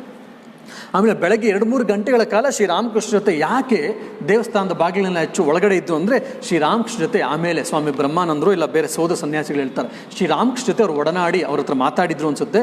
ನನ್ನ ಟೈಮ್ ಆಯಿತು, ನಾನೇನಕ್ಕೋಸ್ಕರ ಬಂದಿದ್ದೀನೋ ನನ್ನ ಕೆಲಸ ಮುಗಿದಾಯಿತು, ನನ್ನ ದಯವಿಟ್ಟು ರಿಲೀಸ್ ಮಾಡಿ ನನ್ನೆಲ್ಲ ಇದರಿಂದ ನಾನು ಬಂದುಬಿಡ್ತೀನಿ, ನಾನು ಹೊರಟು ಬಿಡ್ತೀನಿ ಇಲ್ಲಿಂದ ಅಂತೇಳಿ ಶ್ರೀರಾಮಕೃಷ್ಣದಿಂದ ತಮ್ಮ ಗುರುಗಳಿಂದ ಅನುಮತಿಯನ್ನು ಪಡಲಿಕ್ಕೋಸ್ಕರ, ಅನುಮತಿಯನ್ನು ಕೊಡುವವರೆಗೂ ತಮ್ಮ ಗುರುಗಳನ್ನು ಬಿಡದೆ ಅವ್ರ ಜೊತೆ ಹಠ ಮಾಡಿ ಆದರೂ ಪರ್ಮಿಷನ್ ತೆಗೆದುಕೊಂಡಿದ್ರು ಅಂತ ಕಾಣುತ್ತೆ. ಅದಕ್ಕೋಸ್ಕರ 2-3 ಗಂಟೆಗಳ ಕಾಲ ಗರ್ಭ ಮಂದಿರದಲ್ಲಿ ಬಾಗಿಲನ್ನು ಹಾಕ್ಕೊಂಡು ಮಾತಾಡಿದ್ರು ಅಂತ ಕಾಣುತ್ತೆ ಅಂತ ಸೋದರ ಸನ್ಯಾಸಿಗಳು ಹೇಳ್ತಾರೆ. ಅದೇ ದಿವಸ ಬೆಳಗ್ಗೆ ಆ ಗರ್ಭ ಮಂದಿರದಿಂದ ಇಳಿದು ಬರ್ತಿದ್ದಂಥ ಸಮಯದಲ್ಲಿ ಸ್ವಾಮಿ ವಿವೇಕಾನಂದ ಹೇಳ್ತಾರೆ, ಸುಮ್ಮನೆ ಅವರೆಲ್ಲ ಮರ್ಮರಿಂಗ್ ಅಂತ ಹೇಳ್ತೀವಲ್ಲ, ಮ್ಯೂಸಿಂಗ್ ಅಂತ ಹೇಳ್ತೀವಲ್ಲ, ಆ ರೀತಿ ಸ್ವಾಮಿ ವಿವೇಕಾನಂದ ಹೇಳ್ತಾರೆ, ಈ ನರೇಂದ್ರ ಈ ಸ್ವಾಮಿ ವಿವೇಕಾನಂದ ಏನು ಮಾಡಿದ್ದಾನೆ ಅಂತ ಅರ್ಥ ಆಗಬೇಕಾದ್ರೆ ಇನ್ನೊಬ್ಬ ಸ್ವಾಮಿ ವಿವೇಕಾನಂದರಿಗೆ ಮಾತ್ರ ಸಾಧ್ಯ, ಯಾರಿಗೂ ಇದು ಅರ್ಥ ಆಗಲ್ಲ. ಆದರೆ ಈ ಕಾಲ ಗರ್ಭದಲ್ಲಿ ಇನ್ನೆಷ್ಟೋ 100 ವಿವೇಕಾನಂದರು ಬಂದು ಹೋಗಿದ್ದಾರೆ, 100 ವಿವೇಕಾನಂದರು ಬಂದು ಹೋಗ್ತಾರೆ ಅಂತೇಳಿ ಹೇಳ್ತಾರೆ. ಅಂದರೆ ಇವರು ಸ್ಪಷ್ಟವಾಗಿ ಪ್ಲ್ಯಾನ್ ಮಾಡ್ಕೊಂಡಿದ್ರು, ತಾನು ಯಾವಾಗ ಈ ದೇಹವನ್ನು ಬಿಡಬೇಕು ಅಂತ. ಉದಾಹರಣೆಗೆ ನಿವೇದಿತನ ಕರೆಸಿ ಊಟವನ್ನು ಮಾಡಿಸಿದ್ದಾಗಿರ್ಬೋದು, ಕೈ ತೊಳಿಲಿಕ್ಕೆ ಕೊಟ್ಟಿದ್ದಾಗಿರ್ಬೋದು, ಇಲ್ಲ ಅಂದರೆ ಸ್ವಾಮಿ ಪ್ರೇಮಾನಂದರಿಗೆ ತನ್ನ ದೇಹವನ್ನು ಬಿಟ್ಟಾಗ ಅಗ್ನಿಸ್ಪರ್ಶವನ್ನು ಎಲ್ಲಿ ಮಾಡಬೇಕು ಅಂತ ತೋರಿಸಿದ್ದಿರ್ಬೋದು. ಇದೆಲ್ಲವನ್ನು, ಇಲ್ಲ ತನ್ನ 40ನೇ ವರ್ಷ ಕಾಣೋದಿಲ್ಲ ಅಂತ ಹೇಳಿದ್ದು, ಎಲ್ಲವನ್ನು ಕಂಡಾಗ ನಮ್ಗೆ ಸ್ಪಷ್ಟವಾಗಿ ಅರ್ಥ ಆಗುತ್ತೆ ಸ್ವಾಮಿ ವಿವೇಕಾನಂದರು ಇಚ್ಛಾಮರಣಿಯ ವರವನ್ನು ಬೇರೆ ಪಡ್ಕೊಂಡಿದ್ರು. ಕೆಲವು ದಿವಸಗಳಿಂದ ತಾನು ಯಾರು, ತನ್ನ ಜನ್ಮ ರಹಸ್ಯ ಎಲ್ಲ ಅರ್ಥ ಆಗಿತ್ತು ಅಂತ ಕೂಡ ಹೇಳಿದರು. ಇದೆಲ್ಲ ನೋಡಿದಾಗ ನಮ್ಗೆ ಸ್ಪಷ್ಟವಾಗಿ ಅರ್ಥ ಆಗುತ್ತೆ, ಸ್ವಾಮಿ ವಿವೇಕಾನಂದರು ಇಚ್ಛೆಯನ್ನು ಪಟ್ಟು ತನ್ನ ಕೆಲಸಗಳನ್ನು, ತನ್ನ ಜವಾಬ್ದಾರಿಗಳನ್ನು ಮುಗಿಸಿ ಅವರು ಹೊರಟೋದ್ರು. ಬಿಟ್ಟರೆ ಅವ್ರು ಯಾವುದೋ ಕಾಯಿಲೆಯಿಂದನೋ ಅಲ್ಲ, ಯಾವುದೋ ಶಾರೀರಿಕ ನ್ಯೂನ್ಯತೆಗಳಿಂದ ಅವರು ಬಿಡಲಿಲ್ಲ. ಅವರೊಬ್ಬ ಬ್ರಹ್ಮಾನುಭವಿ ಅವತಾರ ಪುರುಷ, ಧರೆಗಿಳಿದು ಬಂದು ನಮ್ಮನ್ನೆಲ್ಲ ಮೇಲೆತ್ತಲಿಕ್ಕೋಸ್ಕರ ಬಂದಂತಹ ಸ್ವಾಮಿ ವಿವೇಕಾನಂದರು. ಅವರು ಇಡೀ ವಿಶ್ವವನ್ನು ಮೇಲೆಬ್ಬರಿಸಿದ್ರು.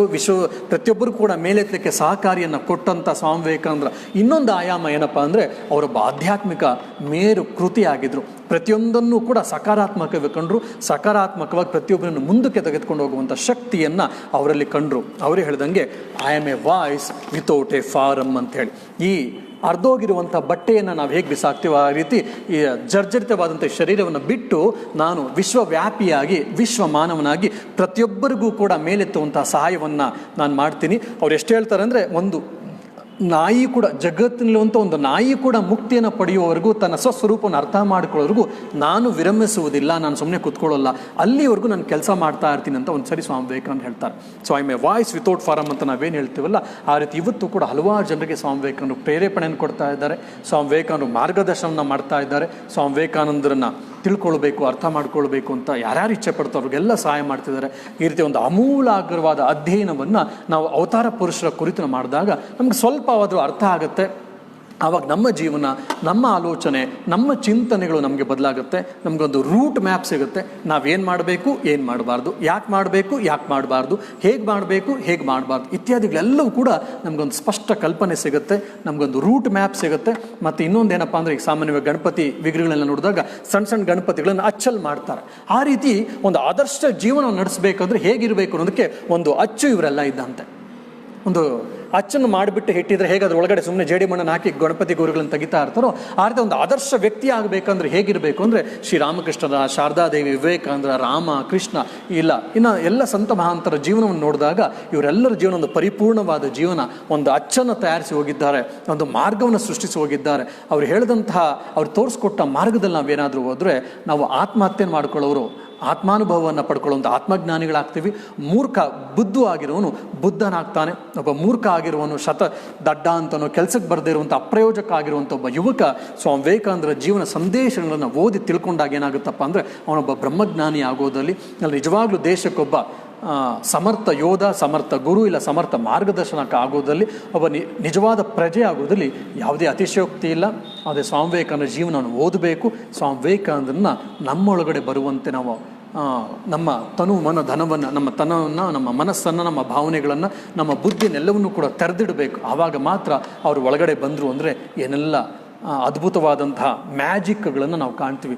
The real magic is when we change our life, when we practise our selves, or when we try to practice the message of Swami Vivekananda. That is what real magic is. We should aspire for that real magic by following the life and teachings of Swami Vivekananda and his guru Sri Ramakrishna or any great people. ಸ್ವಾಮಿ ವಿವೇಕಾನಂದರು ನಮ್ಗೆ ಅಂಥ ಆತ್ಮಶಕ್ತಿಯನ್ನು, ಅಂಥ ಮನೋಶಕ್ತಿಯನ್ನು ಕೊಡಲಿ, ಅಂಥ ಆತ್ಮಶಕ್ತಿಯನ್ನು, ಶ್ರದ್ಧೆಯನ್ನು, ಆತ್ಮವಿಶ್ವಾಸ ನಮಗೆಲ್ಲ ಕೊಡಲಿ ಅಂತೇಳಿ ಈ 5 ಏನು ಸರಣಿಗಳು ಮುಗಿದಿತ್ತು ಎಲ್ಲ ಮಾತಿನ ಪುಷ್ಪಗಳನ್ನು ಸ್ವಾಮಿ ವಿವೇಕಾನಂದ ಚರಣದಾವಲ್ಲಿ ಸಮರ್ಪಿಸ್ತಾ ನನ್ನ ಮಾತಿಗೆ ವಿರಮಿಸ್ತೇನೆ. ಜೈ ರಾಮಕೃಷ್ಣ, ಜೈ ಸ್ವಾಮೀಜಿ.